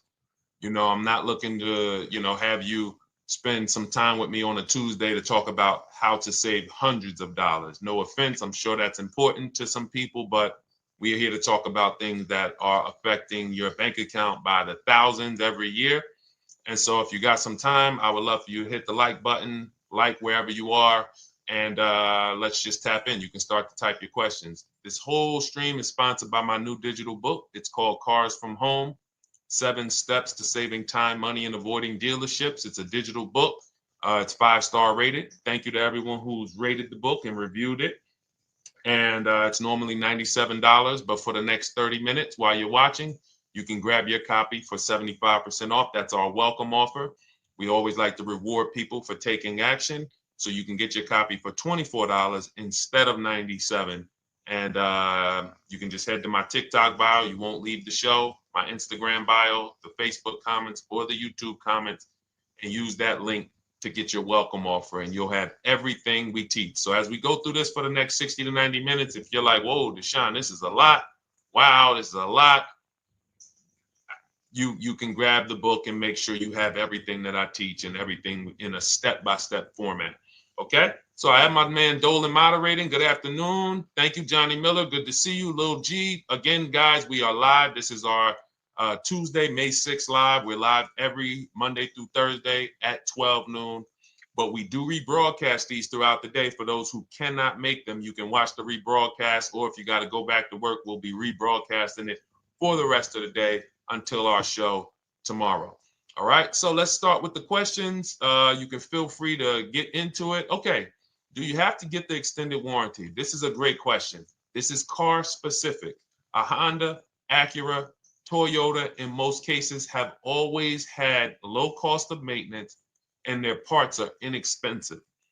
When you're buying an extended warranty or you're considering it, it is a risk product. It's an insurance plan. So that means you can pay for something and not use it, just like car insurance. You don't necessarily use your insurance until you have an accident. Same thing with an extended warranty. It's an insurance policy. So what you're trying to do with any insurance is see what is the likelihood that what I'm paying for this is going to exceed the price if I did need to use it. So in the case of a vehicle, when you're trying to determine what should I get an extended warranty, there's 2 things that are important. Does this vehicle that I'm purchasing have a high likelihood of things going wrong? We know, and some of you have had cars with histories, and we know there are certain cars, they tend to have things go wrong more than others. And what I like to do is go right to Google and type in repair cost, because this is the second item that we are looking at. We're looking at average repair cost. So if you're buying a 2010, a 2015 Nissan Altima, 2018, Hyundai Sonata, you go right to Google, you type in 2018 Hyundai Sonata average repair cost. Now, if you see that those typically go on the lower side, then that can take a lower set of risk where you might say, all right, likelihood of these things going wrong on this car is slim. But if you see that the repair cost is on the mid to higher side, that's shifting more risk to if something goes wrong, the cost for you to pay for it out of pocket will probably exceed the warranty. So like when I work for Mercedes-Benz, who's new here? Type a 1 in the chat if this is your first time on a stream with us. First time you've ever been here, type a 1 in the chat. First time. What's up, William? What's up, DJ Ant Nice? Good to see you. Maggie, good to see you. Enrique, good to see you. Miko, good to see you.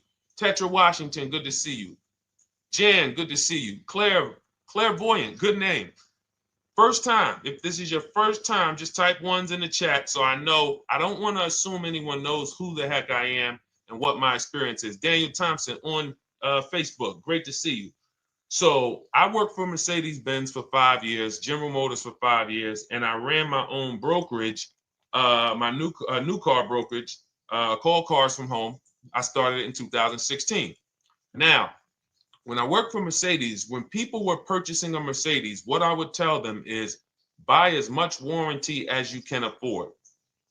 Buy as much warranty as you can afford, because I knew that when something breaks on a Mercedes, nothing's under $1,000, and typically it's $2,000-$3,000. So a $4,000 warranty on a Mercedes-Benz is usually worth every dime. But at the same time, we have cars that, again, less likely for things to go wrong. And then when things go wrong, if they go wrong, they can typically be repaired inexpensively. Good to see you, Arms Reach. Welcome on Instagram. Shout out to the people checking in live. Great to see you all. So that's how you're measuring extended warranties. You don't want to get an extended warranty on a vehicle that has a low cost of repair and a low likelihood of things going wrong. You can then take your money, put a little bit to the side, have a little emergency fund, that same $3,500 that you would have put into the warranty, or $2,500, you put that to the side over the course of a year, 2 years, put $100 a month to the side, and then have that be your cushion just in case things go wrong. It's better for you to have that money in your bank account, and if things go wrong, you take it to your mechanic. You must have a local mechanic. You guys know I swear by local mechanics on cars that don't have warranties. Even if you have a Mercedes-Benz, a BMW, an Audi, something that is typically harder to work on and takes more of a specialized engineer, there are still plenty of places that have those. I mean, there's shops where they used to be Mercedes-Benz techs. Now they have their own shops. This is who you want, because their cost, their labor is going to be probably 1/3 of what a dealership is going to be. So these are the resources that, again, keep more money in our pocket while getting us the same level of service and experience. Okay, great question. Welcome, Uncle Nene. Good to see you. Uncle Nene. All right, listen. Nicole, good to see you. All right, Dolan, you can pull up the next question. Feel free to start typing your questions. And as we get more questions in, we'll try to get to all of them. You guys know we're not always able to, but we do try to get to all of them. How do I shop around for the best lease deal without affecting my credit? Well, first of all, you're talking to someone who's, just so you know, I've taught thousands of people to lease. I've gotten 7 leases. Now, when we look at what we are doing with a lease, first, we have to consider how we want the information presented to us. We are not letting dealers tell us how they're going to quote us. We are telling the dealers how to quote us. So we are going to have all our quotes. Thank you to everybody hitting the like button. I see you. I appreciate you. And shout out to the sharers. As I see people who share, I always like to give the shout outs to the people who share this broadcast with their friends and their family. And thank you to everyone who's giving gifts on TikTok and Instagram. Appreciate you all. So what we are doing when we're telling a dealership, you give us a quote with first month's payment only out of pocket, 12,000 miles per year, and put all the taxes and fees into the payment, assume tier 1. So we are presenting it now in my book and in my Shop with Deshone programs, my video checklist. I have all the templates. If you're going to do this yourself, you just need to remember how you're presenting this. You can call around to dealerships, because there's 2 ways to do this. Shopping from home. Cars from Home is about showing you guys, and I'm going to be showing you guys a ton of payments. And listen, I don't want you to feel bad, because some of you are going to see that you've left a lot of money on the table. Part of what I have to do here, and I've been doing it for 3-4 years now, is I have to tell you the bad news. For 3 years, I did a masterclass called Everything You're Doing Wrong Buying, Selling, and Leasing Cars. We put probably over 15,000 people through that masterclass. But those were people who were willing to hear the bad news They knew, Deshone, I got to hear the bad news to get to the good news. So as I show the difference in the prices that we get and the people who listen to me get, more than, forget about me, the people who are like you, the people who are on a live, saw a video, and then took action and learned and use our processes, the results they get compared to what you're getting. You're going to see, wow, they're saving $3,000, $5,000, $7,000, $10,000 more than me every single car. And so the Cars from Home system is about bidding. It's about turning your car purchase into a bid. You're no longer begging. You're no longer going into a dealership and begging one dealer to sell you a car, and then you go to another dealer and beg them, sell me this car, please take my money, please take my money. Meanwhile, you're not seeing the entire market and the people who would compete to get your business and gladly give you the service that you deserve by giving them a $30,000 to $50,000 to $100,000 transaction, which is what your car purchase is.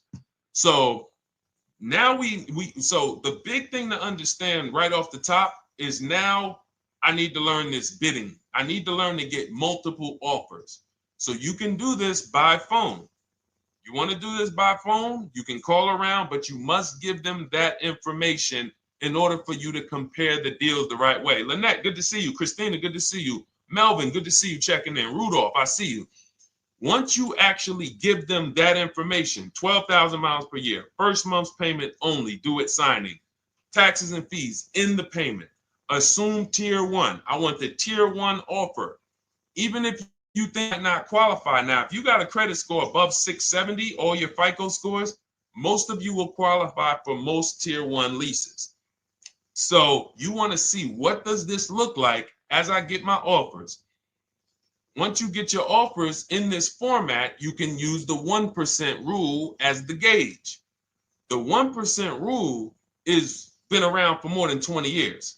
Everyone who leases and who's savvy, we understood if your lease payment is 1% of the MSRP or less, you stole the car.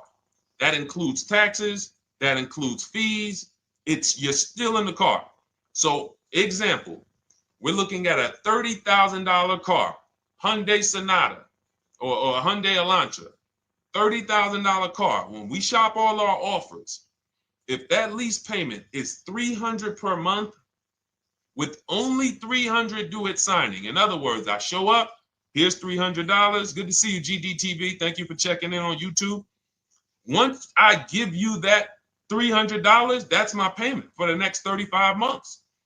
So that's a very, very low percentage of the car you're paying. It's a 1% rule. Now, in order to get a 1% lease, you need a great lease program, which means the bank has to be supporting the car, rebates, incentives, and then you need the biggest discount, the dealer who's going to give you the biggest discount. Now, one of those we can control. One of them we can't. Which one can't we control? And for those of you who are new here, we don't play around here. But my people who are moving, and again, I'll show you, like a lot of people, we got a lot of people who've been following us, using our processes. They're locked in. They're not casually on a live here. We're not casually here talking. They are locked in. Like, boom, okay, I hear you. They're answering, they're typing, they're not, vacuuming in the kitchen and trying to hear. You can't do. We're talking about your second most expensive purchase of your life. It's going to be, you got to lock in. You got to challenge yourself to block out the distractions while we're on this stream, because this is your money. And if you don't take your money seriously, the car salesman will take your money seriously. Oh, I like that. Praise the Lord. God is good. You don't take your money seriously, the car salesman will take your money seriously. Man. So, all right, now somebody remind me the question I asked. I got so happy about that little catchphrase that I forgot who we were. So I know we were discussing, okay, we're talking about the 1% rule. So now one of the things we can't control is the bank. We don't know what the lease payment, what the lease program is on a car. So when we shop cars, we are going to now look at multiple offers, and here's what you're going to see. Now, I'm going to show you an example of how we know or how we expose where the dealers are concerning pricing. Now, you can't see this on TikTok, but on YouTube, Instagram, Facebook, you guys can see this. I'm going to tell you guys about it. YouTube just doesn't let us do the same type of stream. But this is a particular Infiniti that we shop for. We have offers ranging, this is a $61,000 vehicle. We have offers ranging from $680 per month, which is a 1.1% lease. So a $61,000 car, $680 per month, that's 1.1%. We divide the monthly payment into the MSRP. Now, we can see here that there are some offers already from dealers that are almost $900, $889 per month. $889 per month, $873 per month. So now when we look and we say, whoa, how can we have we have all these dealers have the exact same car, yet one of them is $200 per month higher than another dealer. Exactly. We call them the 80%. The 80%, even after back and forth, even after, hey, we'll take off some money. All right, we'll drop the payment $50 a month. Their offer is still so high. It's a horrible deal. Now, why would they offer this? And this is consistent. So I don't want y'all thinking, well, the dealers that I walk into, they're different, Deshone. They take off more money. It does not matter what you think. If you don't have the market reports, if you don't know how to get multiple offers so that you can see, we do this all around the country. We have students all around the country in Cars from Home. We have people we shop for. We have over 13,000 books sold now. Like, we have lots of data to prove this. 80% of dealers are going to be overpriced. This is another particular deal on a Toyota, a market report. And you guys can see that the out-the-door prices here, list price, $32,000. Out the door price with taxes and fees, $38,000. That means that dealer is charging all types of fees on top of their price. The $39,000 MSRP. Look at line number 3. $39,000. Out the door price is $41,000. We can see $39,000 out the door includes taxes, includes all the fees. So we can see that these out the door prices in the left, in the right column, are way higher than the MSRP. $35,798. Out the door price is $39,700. But look at the green. Look at the green. This is what we call, we found the dealer at this time who wanted to win the bid. They wanted to win the bid. They needed the car sold. This is a rotation. We don't say to them, wow, they won the bid one time, so they must win the bid all the time. No dealer can win the bid all the time, or they'll be out of business. But in this particular case, at this particular time, for this particular client, this dealer said, we're going to sell this car for $35,500, and out the door with taxes and all the fees, $34,994. That is a over $4,000 discount off this vehicle. When all the other dealers are, not only are they not giving you a discount, they're charging over list. And they might come and say, all right, we'll take off $500. We'll take off $1,000. We'll take off $1,500.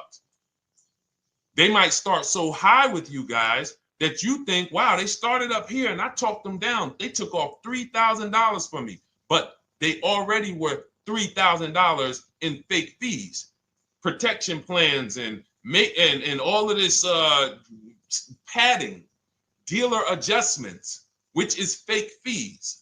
So whenever they say, because the dealer gets a minimum of a 6% profit margin, from list to invoice, we have profit. From invoice to holdback to triple net, we have money.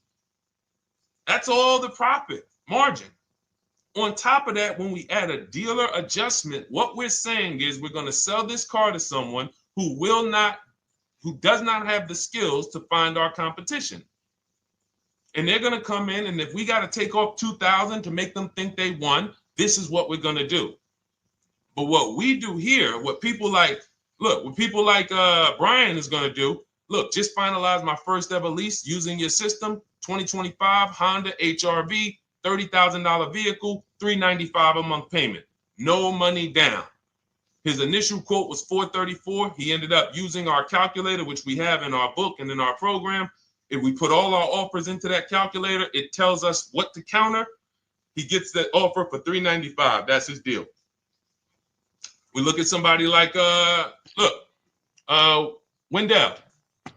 Look, thank you. It's the least I can say for your book, Cars from Home. We're still in the middle of the process. Just sold our car today, like 10 minutes ago, for 30% above value. Why? Because he got bids. Look, using the insights from your book.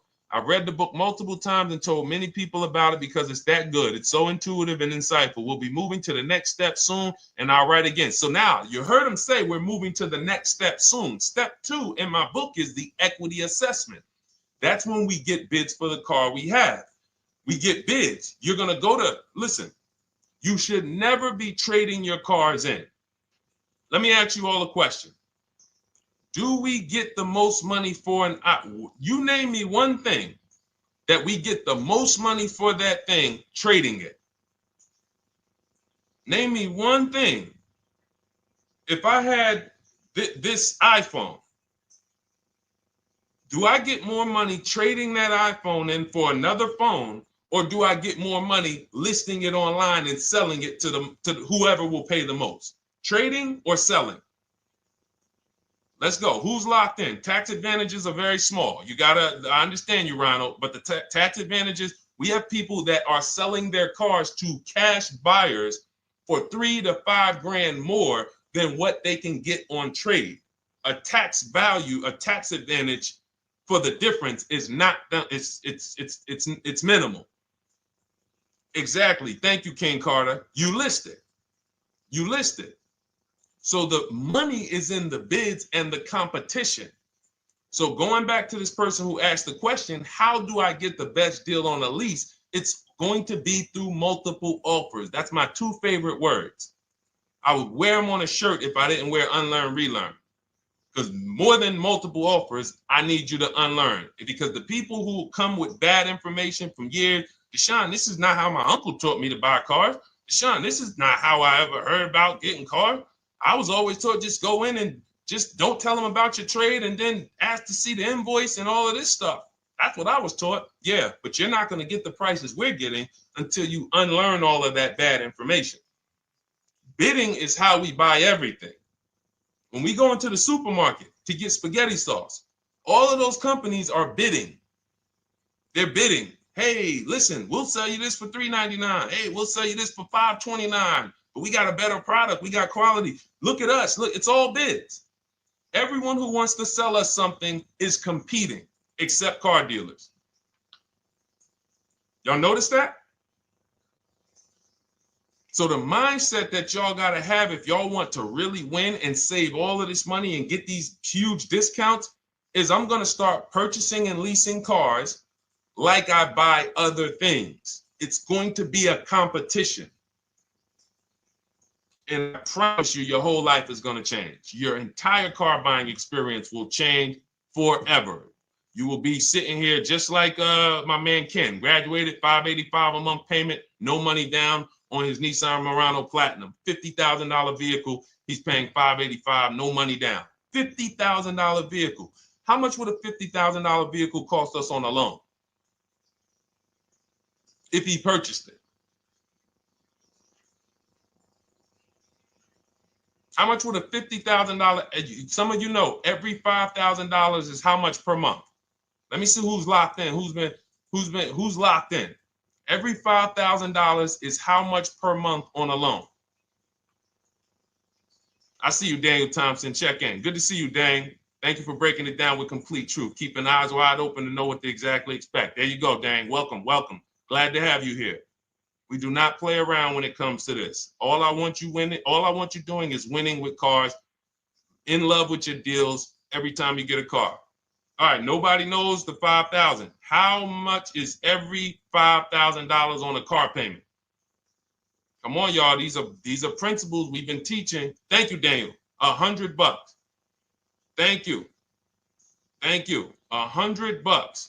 So we always want to default to a 5-year loan. I'm going to tell you why. when you default to a 5-year loan, you're in a safe position.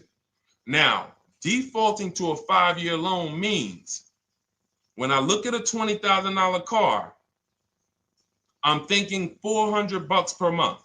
5-year loan, every $5,000 is $100 per month. If worst case scenario, I'm trying to get a little bit more car, then I'll go to a 6-year loan, but that's the max. I'm not going past a 6-year loan on a car. That's like going to a 40-year mortgage on a house. They're available. It's not a good idea.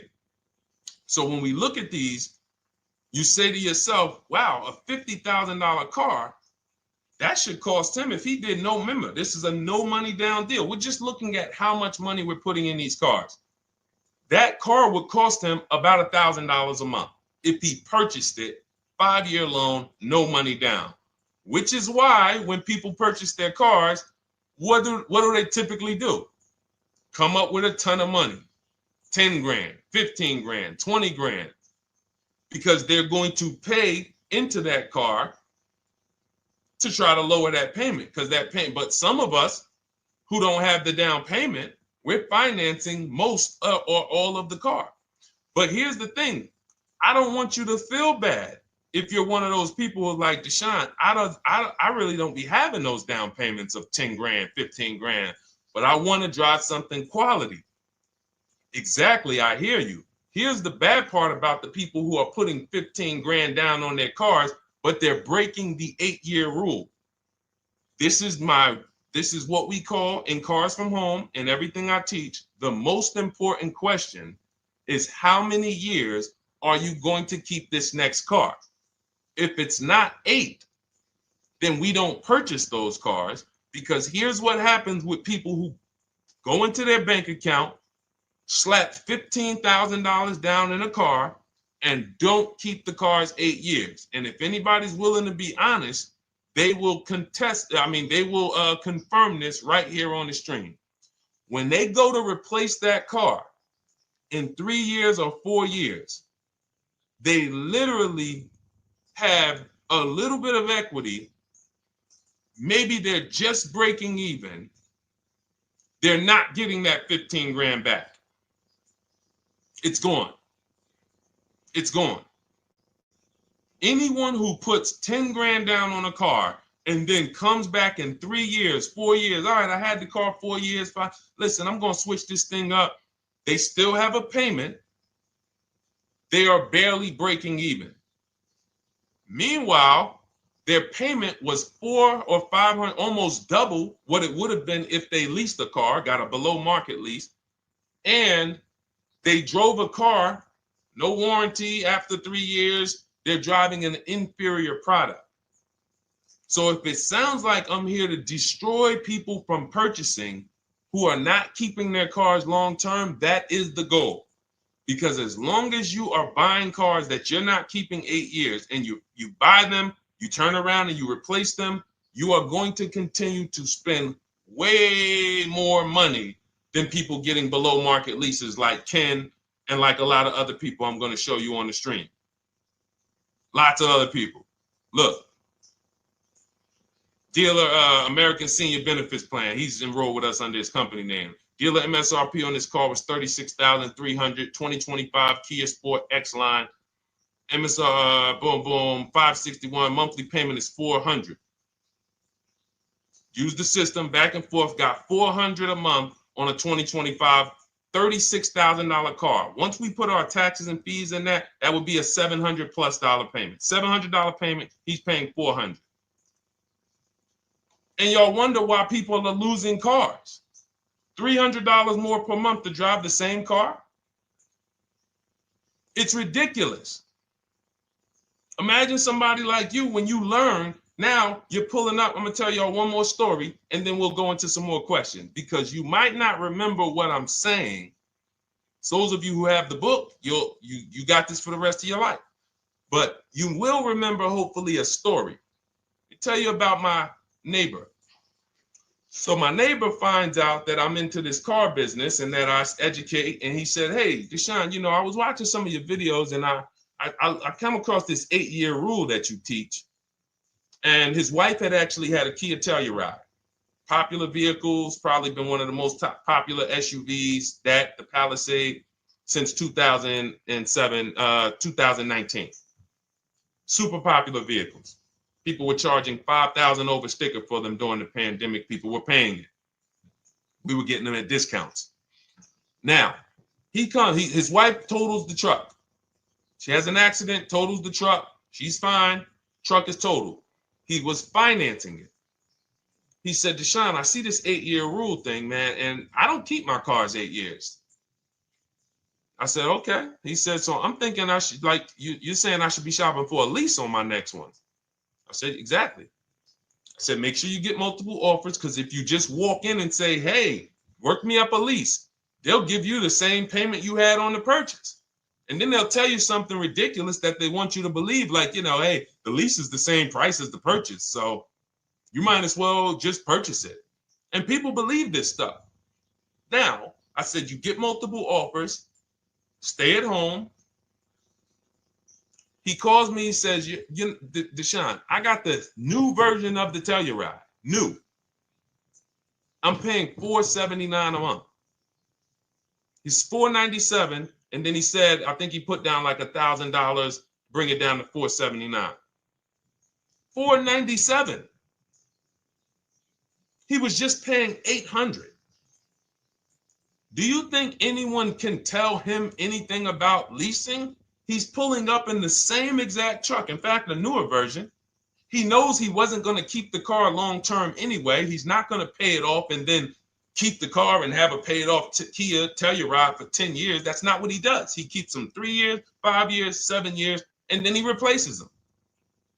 So why is he paying $800 a month for years, no warranty, when he could be driving brand new ones for $497 a month, problem free? But as I said, some people are determined to pay more. But the people who, once you get this leasing thing, if you're not keeping your cars, it will change your life. Now, again, I got a car I'm purchasing, we're keeping it. Anything you are buying, keeping 8 years, forget about leasing. It shouldn't be a thing. Who keeps their cars more than 8 years? Let us know. You're an 8+ year person, let us know. In fact, I don't even want to ask, who has a car right now that they've had more than 8 years? And then we'll answer. I want to get Kathy's question too. And then let's get some purchase questions. Let's get some used car questions. Let's get some bank financing questions. We do it all here. But one of the most misunderstood subjects is this leasing thing, and it is costing you guys thousands of dollars every year. And you're driving old cars with no warranties, paying high payments on them because somebody told you you should be purchasing cars. I'm here to tell you they owe you money. They owe you money. All right? So who has a car right now that they've had more than 8 years? Let us know. How many years have you had it? And by the way, for those of you who just joined, this is our Tuesday, May 6th live. We are live every Monday through Thursday at 12 noon Eastern time. So for those of you who are here catching us live, that's when we're live. We will rebroadcast this and replay this show throughout the rest of the day for those who could not catch it, or if you had to jump off, go back to work. You're like, oh, I got to go back to work. You can catch it on the replay throughout the day. But we are live Monday through Thursday at 12 noon. So welcome to the people who are here. EJ, driving a lot of miles does not matter. Let me break this down for you. So right now, let's go to somebody who else has a lease. Let's look at, because who's heard with leasing you can't drive too many miles? Who's heard that, right? Type me if you've heard that. Let's go. Type me if you heard that. Come on, where's the locked in people at? I see Kathy, I see EJ, I see DJ Ant Nice, I see XP. All right, I see Mr. Slim. Welcome to the community. I see Rhonda. All right, where are the locked in people? Instagram, where we at? Locked in. All right, dang, I see you. Jamel. All right, perfect. So, Sherry, I see you. Sherry Baker on TikTok. So you've heard, oh, you can't drive a lot of miles with a lease. Let's be clear here. You choose the mileage on your lease. It's not selected for you. In fact, the only time it is selected for you is if you don't realize you choose it. That's the only time they're going to choose your mileage for you. If you go in and you do something like, hey, work me up a lease deal, they're probably going to work you up a 10,000 mile a year lease deal. And they're probably going to say, hey, you need $3,000 down, and this is going to be your payment. And next thing you know, it's a high lease, and it's just terrible. Happens all the time. We tell people how to quote us. First payment due at signing, taxes and fees in the payment. So now let's look at a lease, and let me show you what it would look like. So this is Val Boss Lady. She's in our Shop with Deshone program. Everything that you guys know that we're talking about here, if you're like, hey, I really, really want to go deeper, I want the step-by-step, the blueprint, that's my digital book, Cars from Home, 7 Steps to Saving Time, Money, and Avoiding Dealerships. Normally $97. You get a welcome offer. It's 30 minutes because I want to see you win, and you get 75% off for 30 minutes. If you go to my TikTok bio, Instagram bio, YouTube comments, Facebook comments, click those links, and then click that one that says $24 welcome offer. 30 minutes only, reward for taking action. You have everything we teach, the low market leases, the low market purchases, used cars, bank bidding war, making banks and credit unions bid, all of that, $24. You can, somebody emailed me yesterday, said, I'm $15,000 up with what I've learned from you already. And so if you can get it for $24, you can save tons of money for the rest of your life on a $24 investment. In this case, Val's she's more of a wants to do it with me type. Videos, checklist, she doesn't want to read. That's our Shop with Deshone, do it with me program. I coach people. And so she gets a deal on this particular car. Same information, by the way. Not better information here than the book. It's just different learning styles. So she gets a $51,000 electric vehicle, 2025, beautiful vehicle. She's paying 1.16. So her payment on this car, on this $51,000 car, let's continue to make sure we understand the price of these cars. $51,000 car, her payment is $591. No money down. Now, some of you might say, wow, if I got $591, I'd probably put like $3,000 down, bring it down to $499. You could do that. That's how we can do. We can do that because she already got an incredible deal. Then we're just determining how we want to structure our payment. And thank you for everybody sending me gifts. I appreciate you. Thank you for all the badges. I don't take it for granted. And thank you for everyone who's hit the like button. Those of you who are double tapping the screen. Every time you hit something on TikTok, you like it, you double tap the screen, you keep running those likes up. We appreciate you. It does matter. It helps spread the word.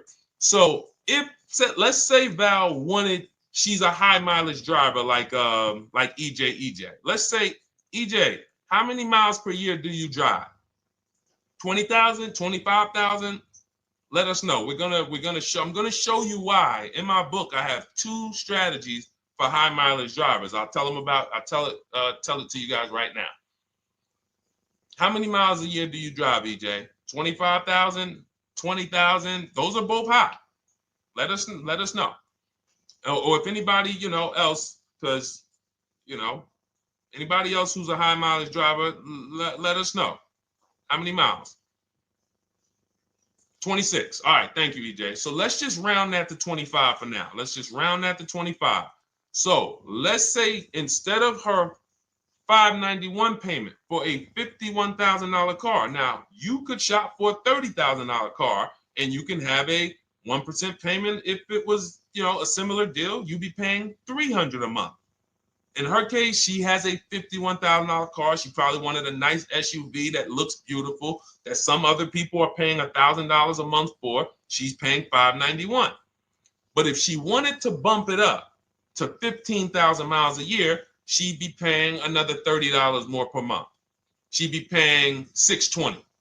Now, if she wanted to bump it up to 20,000 miles per year, she'd be paying probably another $80, $90 per month. So she'd probably be paying $700 to drive 20,000 miles per year. Now, let me tell you guys, because some of you guys who are like, yo, man, those payments are high. We're talking about $50,000 cars here. So if you were shopping for a $30,000 car or $35,000 car, naturally, if we took the same exact numbers, let's take a $35,000 car, 1.16 lease. That's a 406 payment, probably $399. So now, in order to go, and let's say you're a high mileage driver, just like EJ, you want to add another 15,000 miles to your lease. You're probably going from 400 to 550 or 575. But you have all the mileage you need. And here's the beautiful thing about that. If I'm paying $175 more per month, but I get all the mileage I want, and when I drop this thing off, I get a new one, I don't have to worry about negative equity, and I put no money down. That is way better than what most people are doing out here, what everyone's doing. Because I'm gonna tell you what most high mileage drivers do who don't put money down. They will go in, buy a car, take a super long loan, 6 years, 7 years, just so they could afford the payment. Now, here's what happens.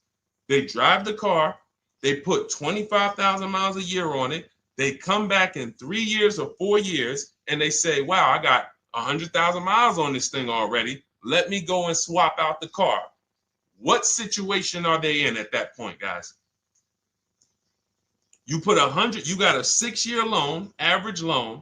You drove 25,000 miles per year. You put 100,000 miles on the car in 4 years. You come back, you still have 2 years of payments left. 15 grand negative equity. I used to see it all the time. Thank you, I am rich. Locked in on Instagram. I see you. Locked in. See it all the time. Every car salesman who has dealt with a normal 25,000 mile high mileage driver that does not keep their cars sees it all the time. They come in, yo, man, what you do for a living? Man, yeah, I do DoorDash, I do Uber. Oh man, I work in sales. You know, I'm on the road a lot. You know, I'm here. You know, all right, I want to replace this thing. I got like 110,000 on it. Okay, you still got a loan on it? Yeah. All right, we already know you got negative equity. Then we appraise the car. All right, the car's worth like 7,000. How much you owe? Man, you owe 19,000. All right, well, what can I do? Can you get me into something? Roll that loss all the way over. On top of that, you finance the car, so your payment is high. You finance the whole car, so you're paying a high payment compared to if you had leased, just literally shop for your leases, added your miles to the lease that you needed. You're paying $175 more per month. You got a brand new car. And I'm going to tell you, I did not make this up. I learned this from someone. A lot of what I'm teaching you, I learned from my clients when I was in the dealership. This guy, I worked at Hyundai for six weeks. Man, this dealership, the owners got indicted. I got out of there. Way before the owner got indicted. It just had straight up highway vibes, like the worst you could ever imagine. I was in there for 6 weeks. I was a manager. I enjoyed being a manager. We did a lot of deals in my department in 6 weeks. But I said, I am out of this place. Anyway. But I learned something very valuable there. We had a client a customer was returning his lease on his Hyundai Sonata. Guy comes and I'm grounding the lease. I'm doing the paperwork for him. He has 72,000 miles on the car. 72,000 miles. I said, how the heck? I said, you lease this? He said, yeah, I always lease. That's all I do. He said, I used to buy my cars every single time I came. I had to put large down payments, 10 grand, and then I'm still having negative equity when I come to trade it in. I'm having high payments. It's ridiculous. I looked at his payment, and let's say the average payment for a good deal on a Sonata at that time was $300, $325, whatever it was. He was only paying like $550. He was only paying like $150, $175 more per month. He had a 25,000 mile a year lease. And that's what he did. I drive these cars. I'm on the road. Boom, boom, boom. I change my tires. I do my maintenance. 3 years. It's a fixed cost. There's no variable cost. I don't have any surprises. I'm not getting hit with a negative equity bill that I got to transfer, which means when I transfer my negative equity, I get less car on the next transaction. Because if I got to bring over 15 grand of negative equity, that's probably 300 a month that I'm paying for my old car when I get my new car. So if my new car was 400 a month, but my negative equity is another 300 a month, I'm getting less car for my money because now I got to take all those losses and bring them over to my new car. This is high mileage drivers and people who don't understand leasing. That's why you're losing so much money. And when you just flip the switch and realize Deshone is not talking to me emotionally, I am not talking to you about never do this, like these other people who say this, do this. This is how you buy a car. They never talk numbers. Y'all notice that? You notice that, right? You never hear them talk numbers. It's always never do this, always do this. This is the worst way to do this. This is the most expensive way to do this. This costs you the most money. They never talk numbers, though. That's why everything I do is to show you the numbers. Thousands of transactions since 2006 in the car business, helping people the last 4 years all around the country. This is the numbers that they might not understand. So if you're not keeping your car 8 years, it does not matter if you drive 20,000 miles a year, 25,000. You should be looking at a high mileage lease. Or my second strategy for high mileage drivers is this, because some of you want a nice car. This is for my people who you're like, man, Deshone, I'm on the road. I got my car that I do my work in. I kind of, slep it around. I don't really want to lease something and then put, that wear on it. I got stuff. I'm throwing bags in the back, whatever it may be. There's a strategy we created called 2 cars, 1 payment. And what will happen is your first car will be a purchase. And if you have an existing car, you're going to keep that. So let's say you have a car now, you're driving a lot of miles, you're doing your 25,000 miles a year. You pay that car off. You keep that car, and then you go and you lease you something nice, regular mileage. So you might get a 12,000 mile a year lease, and then you drive 12,000 in your mileage car, 12,000 on your nice car. Because some people are like, I want a car that I could, when I need to go somewhere nice, this is what I want to drive. When I'm with my family, this is what I want to drive. But when I go to work 5 days a week, I'm going to drive my mileage car, 3 or 4 of those days, and then I'll take the lease maybe 1 of those days, and I'm splitting the mileage. You still have 1 payment. It's low. And then every couple years, you replace the mileage car or you replace the lease car, and depending on when the lease is up. But you want to keep that, and that mileage car should be something that will last. Ideally, something that you can get 200, 300,000 miles a year out of that car, because that's what that car is there for. Man, I'm hopping in this thing, man. Oh, transmission went out at 170,000 miles. Go get you a rebuilt transmission, boom, boom, drop it in there for $2 grand, get another 80,000 miles out of that car, but you still got your lease car and you're just splitting the mileage. Both of those are short-term strategies for high mileage drivers. That is not for long-term people. If you're a long-term person, I keep my cars 8+ years, forget about leasing. You should just be finding the best deal, below market purchase, keep the car, something you can keep for 8+ years. You can put 30,000 miles a year on a car 8 years in a row. If you get the right car, and in 8 years, you got 240,000 miles, and then you replace it. Forget about leasing. This is only for you guys not keeping your cars 8 years. You're getting killed on depreciation. You're paying tons of money. This is you are the people who should be leasing. Okay? So everything we're talking about this is the Cars from Home system. We teach this. I'm not freestyling this. This is in my book, digital book, Cars from Home, 7 Steps to Saving Time, Money, and Avoiding Dealerships. We have two strategies for high mileage short-term drivers, 1 strategy for high mileage long-term drivers. And so if you want your copy, you can get it for 75% off. That's our welcome offer to you. As a 30 minutes welcome. Thanks for being here. I want to reward you. If you want everything we teach in a step-by-step way, go grab your digital copy. It's in my TikTok bio. It's in my Instagram bio. Click those links. We also got a link in the YouTube comments and the Facebook comments. Grab your copy. And make sure as soon as you purchase, screenshot the thank you page. You're going to see thank you for your purchase. screenshot this page because it has my support team's email on there. And then there's a link for you to open the book right there. You can save it right to your computer or right to your phone. Okay. But and we also have a special for those of you who are like Deshone. What about that, video checklist and coaching program? That's lifetime access to my video checklist. You're like, maybe Deshone, I don't really read. I like step-by-step videos. And also, I want to be in your Facebook group. We have 1,600 people before you that are in that group, 2,300 people that are shopping with us that have a lifetime access to our video checklist. We have a $200 special for that welcome offer. And so I'm always about rewarding people for taking action with a special offer. It's limited time though. And so get in where you fit in.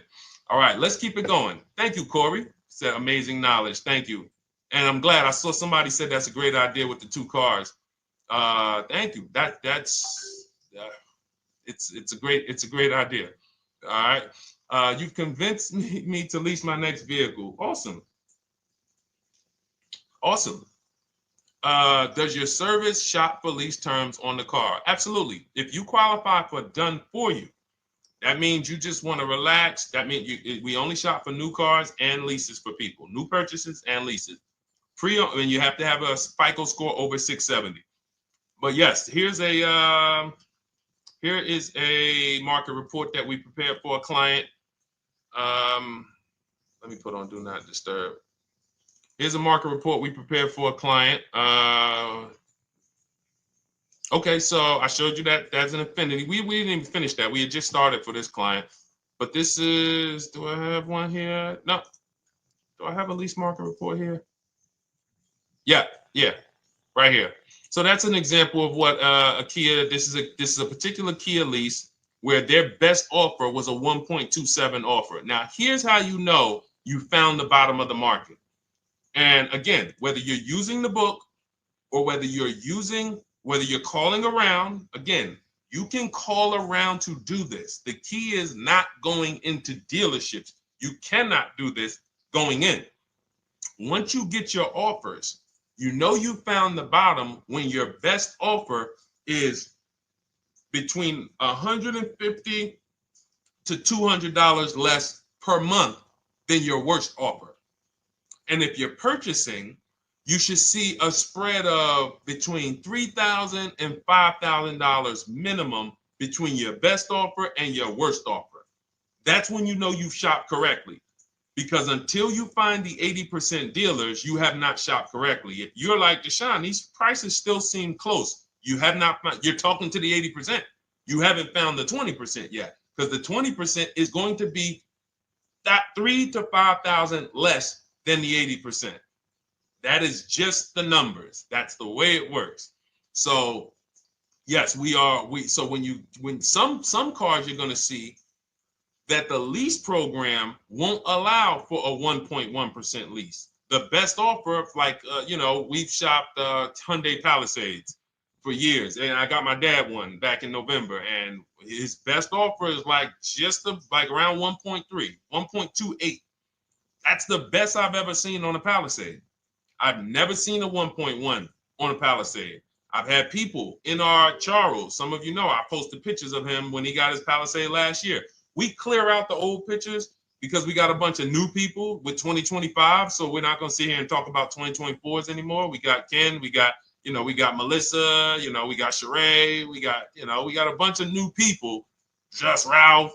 We're not going to, but I do remember posting Charles who got his Palisade and he's like, he shopped, used the system, got his multiple offers. Best deal was 1.3. So that's where it comes in at because of the lease program. That dealer is already taken off to win the bid, probably taking off $5-6 grand. But if they don't have more rebates and more incentives and then it's not going to lead to a 1% lease. So the 1% leases come from major incentives. Maybe sometimes they have too many of the vehicles. They want to move them. Lots of bank support. But what I tell you is you should be looking for between 1.25 and 1.5. That's how you should budget for a lease, between 1.25 and 1.5. That's a great deal. And if it has a really aggressive lease program, once you get your bids, you're going to see it fall under the 1.25. You see it fall into 1.1, 1.2. but we don't know what the lease program will be until after we shop for that vehicle. Okay? So yes, absolutely. It's an empowering way to shop. It's also fun because you can see, man, I'm not begging anymore. Like these people are like, please do business with me. Please do business with me. And then you start to feel bad for everybody who's still in those dealerships doing it the old way because they're talking to the 80%.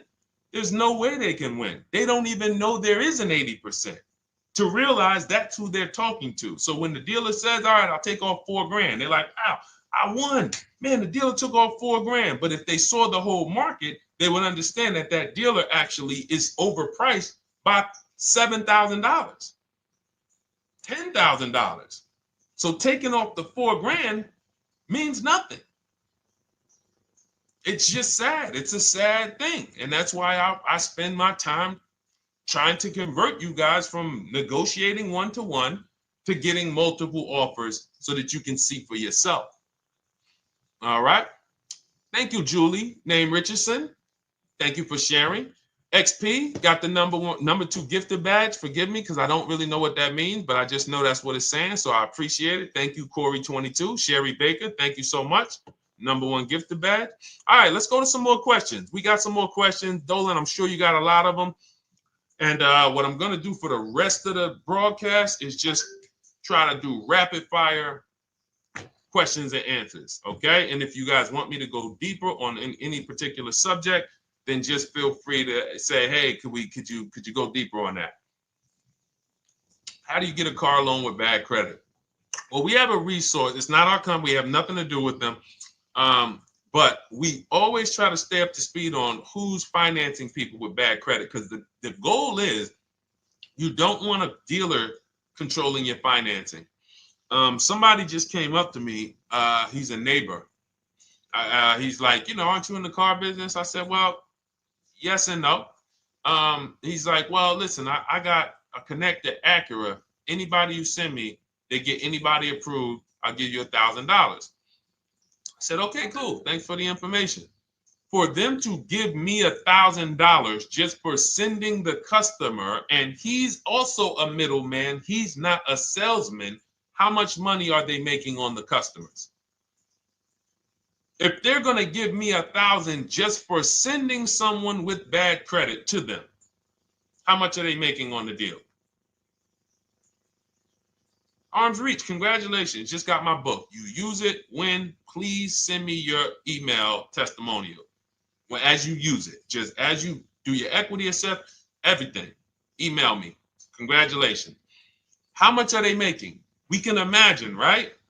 If they're giving me $1,000 just for bringing them the customer. So this is what happens when you let the dealership control the loan.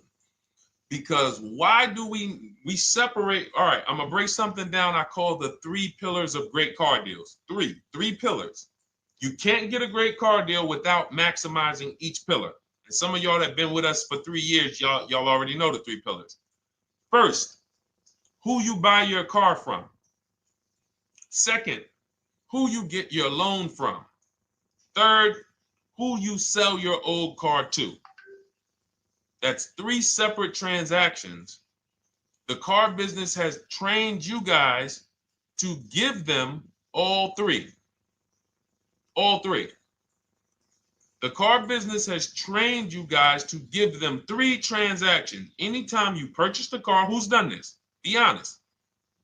Purchased the car from a dealership, sold them your old car, in which case you call it a trade, and they got you your loan. Who's done this? 3 transactions in one. Why do we know these are 3 transactions? One, there's competition. People want to buy your car. It's okay, Corey. That's that. Thank you for being honest. That's how we change. The reason why we know that these are 3 transactions because there's people who want to compete in every one of them. There are people who want to buy your car. That's why step 2 in our book, we never trade. We get offers from CarMax, Driveway, Carvana, AutoNation, Car Gurus, Kelly's Blue Book Instant Cash Offer. It's a bid. We just had someone sell their lease. Miss Hickman, she sold her lease, made $4,700 selling her lease. CarMax won the bid. Drove the car for 3 years, had equity. She dropped her lease off. They gave her $4,700. Won the bid. That's one pillar. Second, who I'm going to get my loan from if I'm getting a loan. Those of you who are paying cash or leasing, this is not a pillar.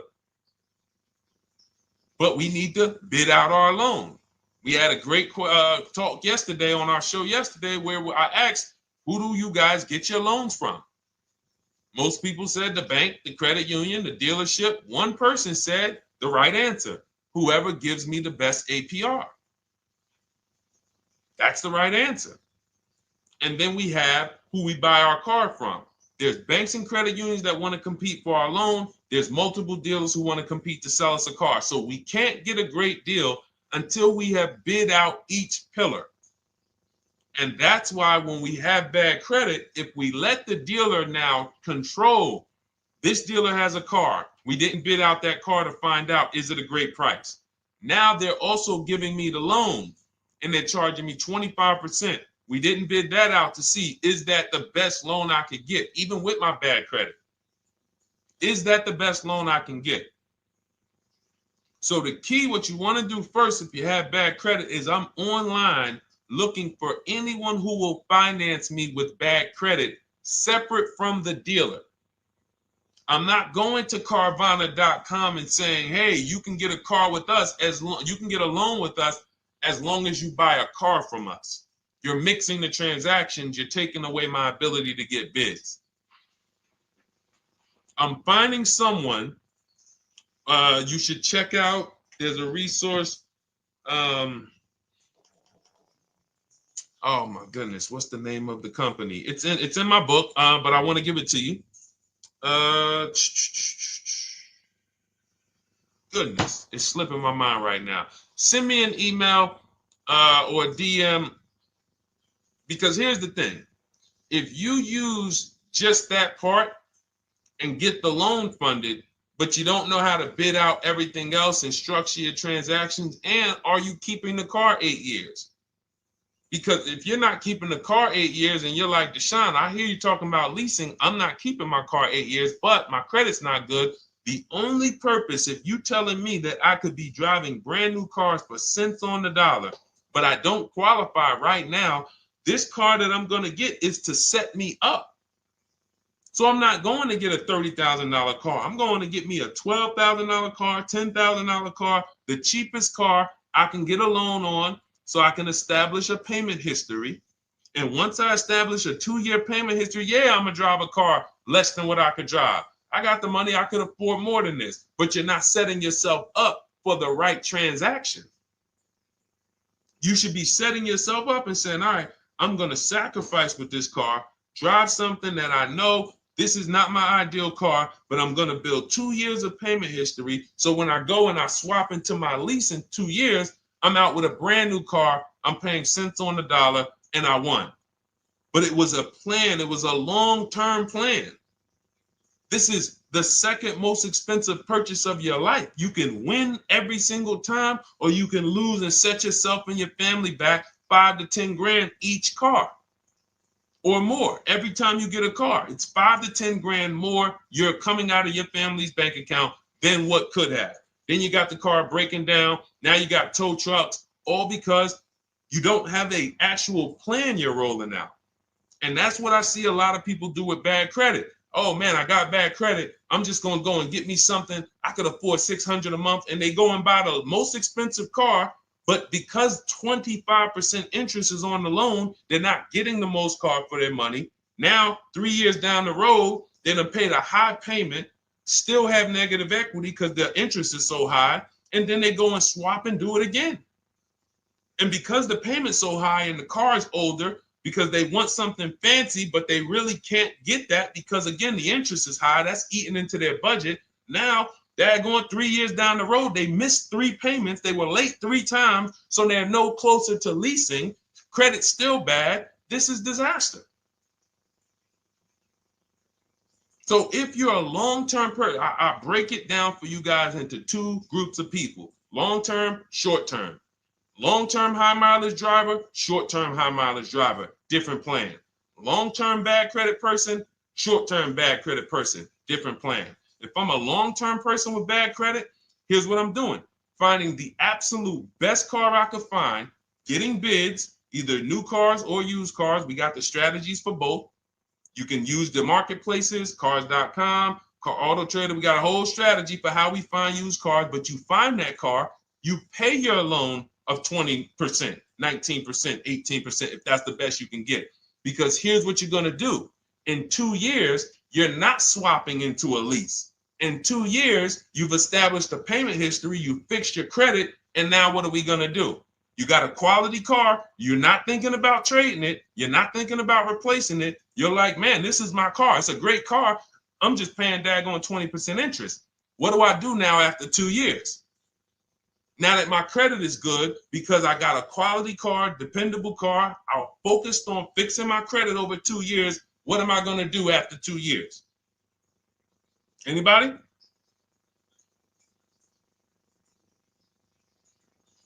Thank you, Arms Reach. Refinancing the car. Exactly. Exactly. So that's the bad credit long-term strategy. Great car, dependable car, car's not going to break. This car is going to last me 10 years. Right now, when I bought it, 20% interest rate. That was where my credit was. But I worked on my credit.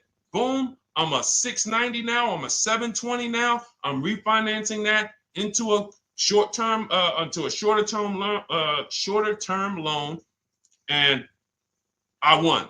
Pay this thing off, and I'm going to keep it. Nothing to talk about leasing. Leasing only comes into play where the 8-year rule is concerned. I'm not keeping this next car 8 years. I should be setting myself up to lease, or I should be leasing. That's how I'm going to save the most money, keep the most money in my bank account, have the best car. Not even close. Not even close. All the wins for the purchasers are after 8 years. People are like, man, Deshone, I got a car, man. I had this thing 12 years, man. It's been paid off for 6 years. I ain't had a payment. I love it. Long-term purchaser. You won. You won. Who's in that situation? Who has a car outside that they've had for more than a decade? Paid off. You can give it to your son. You can give it to your daughter. It's an extra car. That's purchasing. That's the wins. That's what we call the reward stage of purchasing. But you got to get there. All right.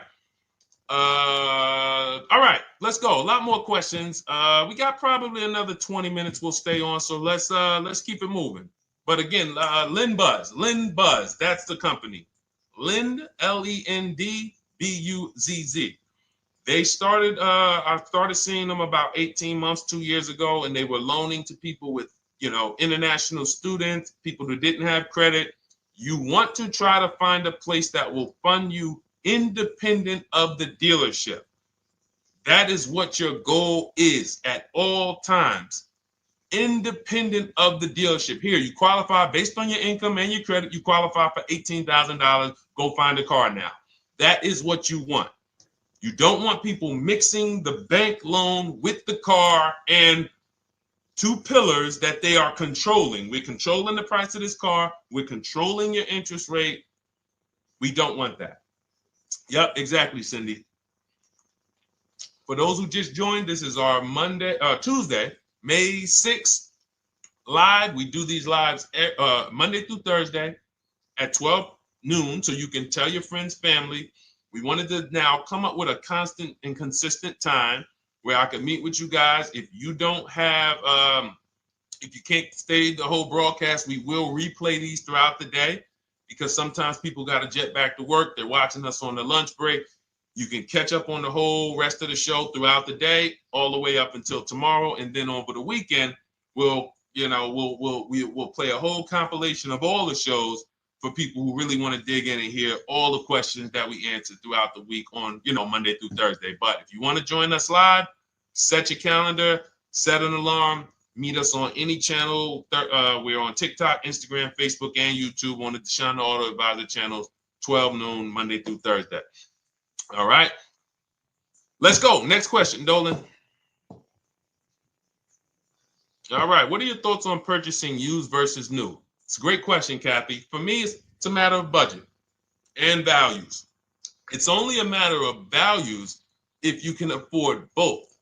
So if you can get everything you want in a new car for your budget, everything you want, everything that you need, and you can afford it in a new car, you have the option to choose both. So it becomes a matter of values. In my book, I teach, are you a person who's like, I want to reward myself. I only get a new car every decade. I'm going to keep this thing 10 years. I want the latest and greatest. Therefore, I'm going to shop and get the best offer, get me a below market purchase. Because y'all notice I always put in a caveat of a below market purchase, below market lease. That's all we're talking about here with Cars from Home. That's all we're talking about. You need to, every purchase you make or lease you get, you want it to be a below market lease or purchase. So now, if I could afford both, is it I'm going to reward myself with a new vehicle, or do I have these other values where I actually want to knock 20 to 30 to 40% off the price to get even more for my money? So that's really up to you if you can afford both. There's no right or wrong there. It's a matter of, like I said, the values. Now, some of you once you look at your budget, I have a tool in my book and in our video checklist, the coaching program called the Perfect Budget Calculator. We invented this, so it's not on Google. You'll hear a lot of the stuff, almost nothing we teach. You're like, if you ever go to look for it, the 8-year rule. No one talks about it. We created it. This is our intellectual property that we created to teach you guys to create these boundaries, the rule of 72 and the 10th birthday, 1.5% rule for overpaying for leases. These are all things that are absolutely proprietary to Cars from Home. But one of them is this Perfect Budget Calculator. Sometimes when we're factoring budgets with most calculators, they don't include fees that we know dealers have. And I'm talking about legitimate fees, tax, documentation fee, motor vehicles. So we're putting our budgets together, but we always get caught out there. Who's had that happen? You got it all figured out. You get to the dealership, you bought the car, and they're like, well, what are you going to do with the fees? Because you got $3,000 in taxes and fees. And you're like, oh, where'd that come from? Sometimes they're lying and sometimes it's legit. But none of these calculators factor in the fees and everything like that. So we created this Perfect Budget Calculator that does. But here's the thing. Once you find out what your budget is, even if you're budgeting with a normal calculator, just add a couple thousand to account for the taxes and the fees. But you might see, I can't get everything I want in a new car for this budget. Everything I need, I can't get for this $24,000, in which case I need to go and look for a pre-owned one. So that's why I said, in reference to your question, Kathy, what are my thoughts on purchasing used versus new? It's a matter of values and budget. Budget first, because budget will determine if you can afford both and get what you want. But if you can afford both and get what you want, then it's a matter of values. Okay? So again, everything we're going over is in my new digital book. It's called Cars from Home, 7 Steps to Saving Time, Money, and Avoiding Dealerships. It's 5-star rated. Thank you to everybody who has taken the time to rate it and review it on Goodreads.com. It means a lot. And we can't continue to get this information out without you guys. So we appreciate you. And you can get your copy instead of $97, you can get your copy for $24 as part of our welcome offer. So that's 75% off.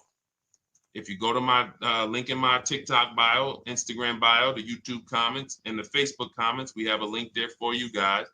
And you can grab it. It's a digital book, so you don't even have to wait. It'll be in your inbox by the time you jump off the stream. But make sure when you get it, you screenshot that thank you page, because it has my support team's email. Sometimes you may be rushing, you're trying to get back to the stream and you type your email in wrong. Also, as soon as you purchase, the link to open the book is right there. So it'll say open the book below. You can save it to your computer. but I would rather you get it for $24 than $97. Although we've sold a lot at $97 because people feel it's worth every dime. You're going to save thousands and thousands of dollars for the rest of your life using what's in the book. Your first transaction, you probably save $4,000 to $6,000 to $8,000 depending on the car. So $97 is great, but $24 is even better. All right. And for those of you who have a different learning style, you'll see in there, shop with Deshone. You're more of a do it with you person. Do it with me, Deshone. Okay. We have lifetime access to shop with Deshone, and I coach you personally for 6 months. So we jump on Zoom calls twice a month. And some of you who may qualify for done for you, just do it for me. If you qualify for that, we have a welcome special for that too of $300 off. So get in where you fit. And those of you who are new or you're like, Deshone, I like what you're talking about, but I still don't trust you. You can start with our free cheat sheets.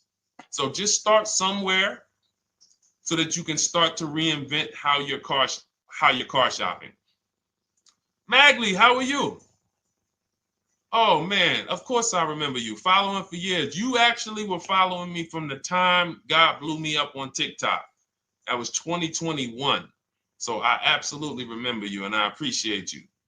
And yes, it's so good to see you. Absolutely. Absolutely good to see you. All right, Dolan, we got a couple more questions. We got time for a couple more. Let's try to go as fast as possible. The discount for the book is not working. It says time ran out. It's 30 minutes. I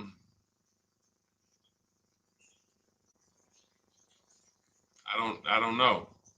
I don't know. Y'all help me out. I don't know what to do with that. I'm sorry. If the welcome offer for $24 was not really 30 minutes, then that means I'm just lying to you. You know what I mean? I'm just like, oh yeah, it's 30 minutes, but come back in 2 hours and it'll still be, you know what I mean? It's, start with the cheat sheets. You know what I'm saying? Like start with the cheat sheets. Get yourself your free cheat sheets, start there. And when you feel better about working with us in some capacity, you go to the next step. Start with the free cheat sheets. All right, let's go, Dolan. So I'm a new driver. Should I be looking to be an 8-year person or a lease person? Well, I'll tell you this. I got 3 young adults. 2 my daughter, my daughter who's 18, my niece who's 20, and then a young man that I, basically like a son to me who's in the Navy and he's 21. Well, he'll be 21 this year. So he's 20. Now, they all called me in the last 3 months because my daughter's getting her license. My daughter didn't call me. She's getting her license in the next, in June. And we've all talked about this. How should I get this car? Now, my situation when I was 22, I'd already bought a $500 Mitsubishi Eclipse. Transmission went out on me probably after 6 months. And then I bought a buy here, pay here car. This is before I got into the car business. I got into the car business, I was 22, working for Pontiac GMC Buick. So I get this buy here, pay here car. It was a quality Chevrolet Cavalier. I didn't know anything about cars, so I went to a local spot. They said, hey, put down this, just pay us $50 a week. So I did that.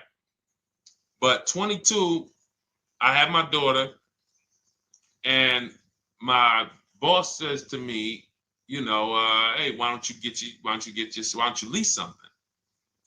And I was already selling cars, but I just didn't think, could I even, qualify for a lease? I don't even know what I was selling them, but I'm just literally doing what most salesmen do. All right, he wants to lease.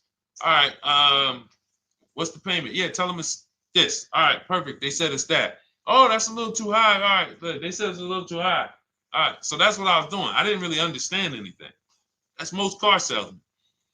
So I end up getting a Pontiac G6. I'm 22. I paid $256 a month. Now, it would have been less, but I didn't get a tier 1 approval because I didn't have, I think my credit was like mid sixes at that point.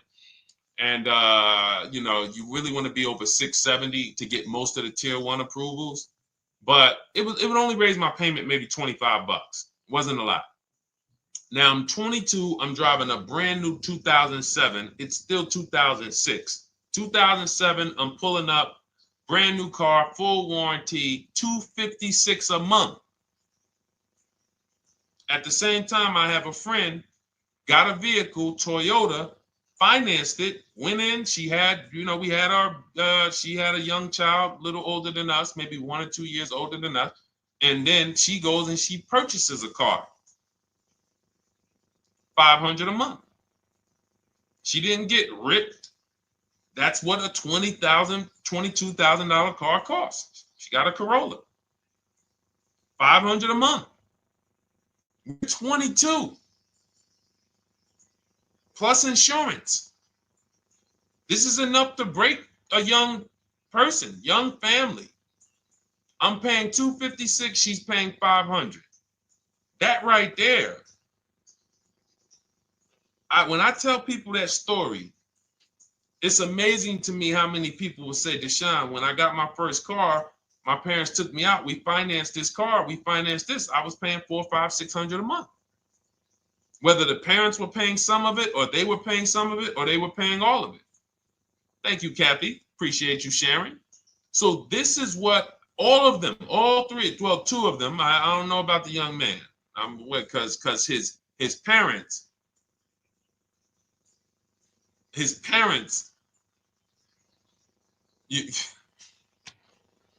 I'm not going to override your parents. And if your parents tell you that they think you should buy a used car or buy a good, then okay. But I'm just telling you, when you see my daughter and you see my niece pull up in brand new cars and they have low payments and they don't have to worry about getting stranded on the road, hey, call the tow truck. Do we still have a warranty on this thing? So I would be telling, again, 8-year rule. Because if I've had young people in their early 20s who are like, I'm not even into cars. Like, I'm going to buy this and I'm going to keep this car. Like, I'll keep it 8, 10 years. I don't. And I've had some people who they know when they get a better job, when they move to this, they're going to start a family. They're probably not going to keep the car 8 years. So it still goes back to the 8-year rule. Always. Always. Most young people, most people should be leasing their cars.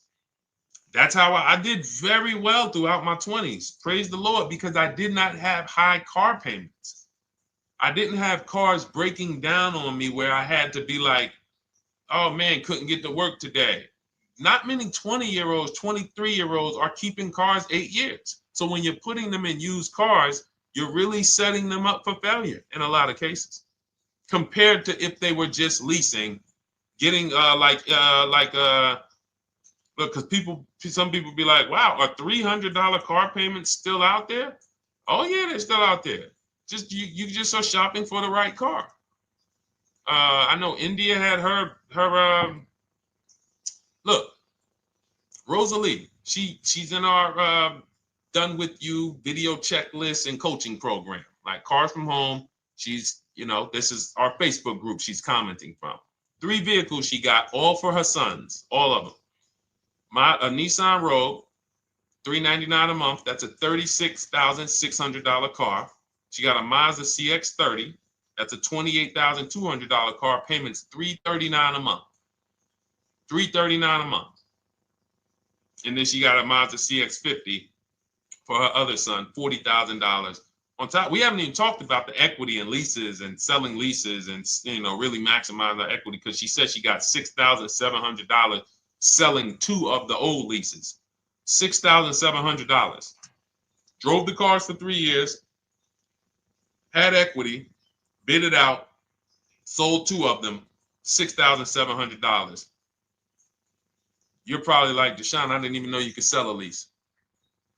My question is, how much has that cost you?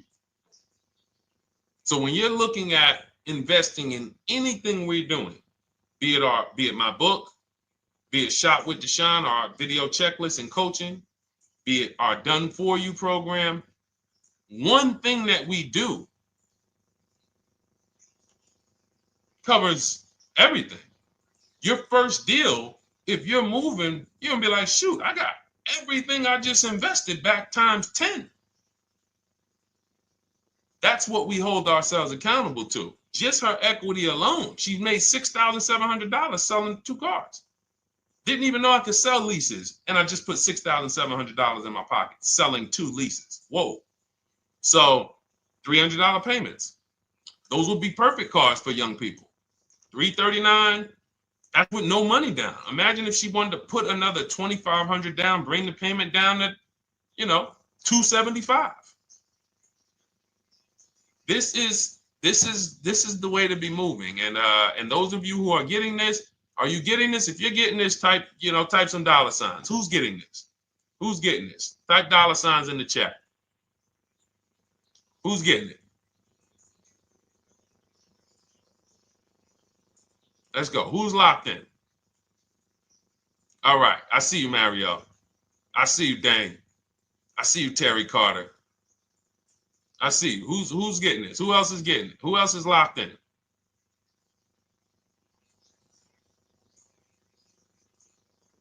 A lot of y'all on here. Listen. I see you, DJ and Nice. I see you, Arms Reach. And I can tell the people that's locked in because they be like, all right, Deshone, you said you're here for 90 minutes. I know we got about 3 minutes left. I mean, I'm hanging for this whole thing. I don't want to miss anything. Shout out to the people that are locked in. All right. Go ahead, Dolan. Should the out-the-door price include your trade? First of all, that's a curse word. All right, we're going to go back to that because I got out of saying that for a while. We do not trade cars. So you probably just popped in maybe about 30 minutes ago on the stream. We were talking about the 3 pillars of great car deals: who you buy your car from, who you sell your car to, who you get your loan from.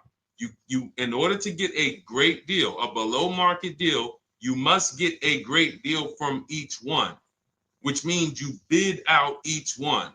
I bid out, got multiple offers for who I was going to buy my car from. I got multiple offers for who I was going to get my loan from. I got multiple offers for who I was going to sell my car to.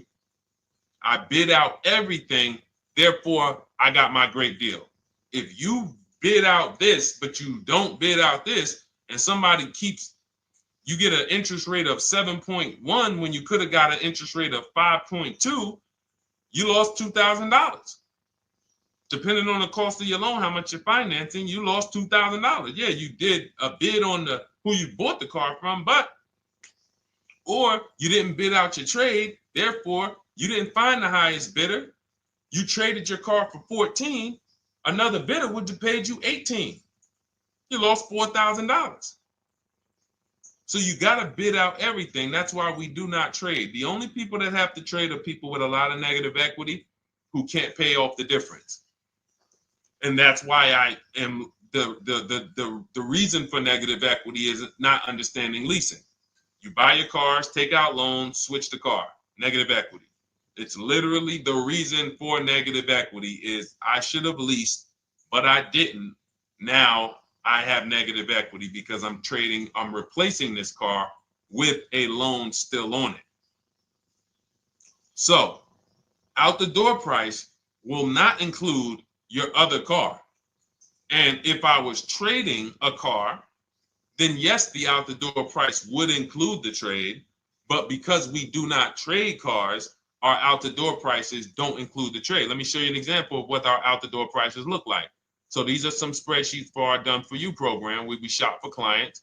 You can see here, this is we shop for a Subaru for this particular client. In this case, look, and you can see the MSRPs for this car is an inexpensive car, $27,000, $26,000.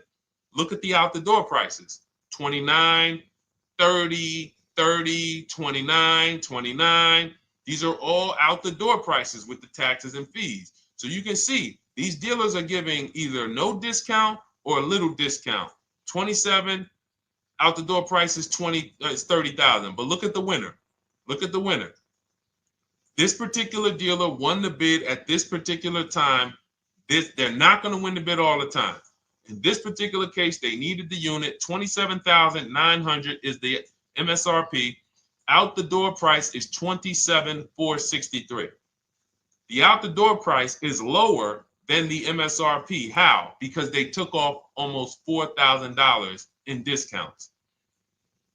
Almost $4,000 in discount. So every time you shop for your used cars or new cars, this is how you should be shopping. If you're not leasing, this is how you should be shopping. I'm getting multiple offers, out the door prices, comparing who gave me the best offer. Who gave me the best offer? Oh, look, Daniel Thompson said, D, I'm bidding out to sell my car and got a $4,000 swing from the lowest to the highest bid. This is the people who you listen. If I can bring them on and have them talk, they would be talking to y'all about how different this is. I didn't bring you here on a Tuesday afternoon, or you're not watching this. If you're watching the replay later on Tuesday, or maybe, Wednesday morning, we go live at 12 noon, Monday through Thursday. So we replay the show just for everyone who missed it. You can send all your friends, family, go to Deshone the Auto Advisor's pages, watch the replay from today's show. But they know this is, I didn't bring you here to talk to you about hundreds of dollars. We are talking thousands of dollars at all times. There is never anything that we talk about that is hundreds. Let someone else talk to you about how you can save a couple hundred more per month. We might be talking about hundreds per month. That might be the only time we're talking about hundreds, $200 per month. But other than that, which equals thousands. We're not here to figure out how we're going to save $50 this month. No, this is big, huge money. So thank you, Daniel. Thank you for tapping in with that information. So, all right, listen, guys. Everything we teach is in a step-by-step format, because when it's not step-by-step, you'll get overwhelmed. When it's step-by-step, you can challenge yourself to stay right on this step, check it off, move to the next step. Check it off, move to the next step. Step 7 in our Cars from Home process is delivery. Step 6 is paperwork. Step 1 is the most important question, which is the 8-year rule. It's literally called the most important question. 8-year rule. How many years are you keeping the next car? Step 2 is the equity assessment. That's why you heard Wendell in his book testimonial. He said, I just completed the equity assessment and we got 30% more than the book value. Bidding it out. He said, I'm about to move to the next step. So everything we teach is step. Step 3 is deal structure, where we budget and we see, all right, how much car can we afford? What does a good deal look like? Step 4, we go shopping, which is choosing what we want. Shopping, looking, doing. We're not buying it. We're shopping the market. We're test driving. We are literally choosing what we want. Shopping, enjoying shopping. Step 5 is multiple offers. That's when we're in talking to dealers online, getting offers, getting bids. Step 6 is paperwork and protection, to make sure that the offer we got is legit. We tied it up. Paperwork is right. We go over extended warranties, tire and wheel, maintenance plans. Do we need them? Key protection. Do we need any of this stuff? And step 7 is delivery. It is a step-by-step path. That is how people win. They're not coming into some college to learn how to be a car salesman or to learn everything I know. No, it's a path. So if you want the blueprint in book form, that's my digital book, Cars from Home, 7 Steps of Saving Time, Money, and Avoiding Dealerships. Normally $97, part of our 30-minute welcome offer. You can get yours for $24 in my TikTok bio, Instagram bio, the YouTube comments, and the Facebook comments. Click those links and then click the special $24 welcome offer. It's good for 30 minutes. And you'll save 75%. If for those of you who are like, Deshone, what about that video checklist? That is our Shop Done With You program. Cars from Home, done with you. You get lifetime access to everything we teach, all our below market videos, and it's short videos. I want you guys getting cars in 90 minutes. 90 minutes. Not shopping. The shopping might take you longer. Deciding what you want, you might be doing that for 2 months. But once you decide what you want, I want you to be able to get below market deals in 90 minutes. That's how I do it. We're not hours and hours to get these car deals. Some of these deals we make in literally 45 minutes over a 3-day period. So that is how we do it. And you'll have access to our coaching program. We do Zoom calls twice a month, first and third Wednesday. And you have a Facebook group with 1,600 people in it that have come before you in the last 3 years. And then for those of you who qualify for shop with done for me, just do it for me, Deshone. New cars, new cars and leases only. Credit score has to be over 670 FICO. Book a call with our team. Let's see if we can help you. All of those have welcome specials. The book is 75% off welcome special. Shop with Deshone is $200 off welcome special for 48 hours. And done for you is $300 off for 72 hours. All welcome specials for people to say, all right, I'm taking action. I'm going to take advantage of a lower investment for taking action immediately. And for those of you who you're still new here, you're like, Deshone, I like the information, but I need to get, can I get some free advice first? Let me test out some free advice. You can, of course, go download our cheat sheets, and that's there as well. All of that is in the Cars from Home Toolkit. So always a pleasure. We will be back tomorrow, 12 noon. Please mark your calendars, tell your friends, bring a friend, and we'll continue to, we'll continue to do what we do and try to make sure you guys have everything you need to win every car you get. I want you sending pictures with the numbers. You know you've done it right when every car you get, you have pictures with the numbers. You know people who purchase cars all the time, all post their pictures. Hey, had to upgrade. Oh, just got this. Hey, had to treat myself. Oh, watch it now. But you never see the numbers because they really are not confident in the numbers. They don't want to talk about the numbers. Everybody who shops with us, whether you're getting our book, whether you're using our stuff, and sometimes people who they piece together my social media videos and they'll get it done. But they are sending the numbers. Look at what I paid for this car. Not only did I get a great car, but look at the deal I got on the car. That's when you know, all right, you understand this thing. All right, have a great day, y'all. See you tomorrow. And if you couldn't make the whole broadcast, feel free to watch the replay. We'll be replaying it throughout the day until tomorrow's show. All right, have a great day, y'all. Thank you. God bless you.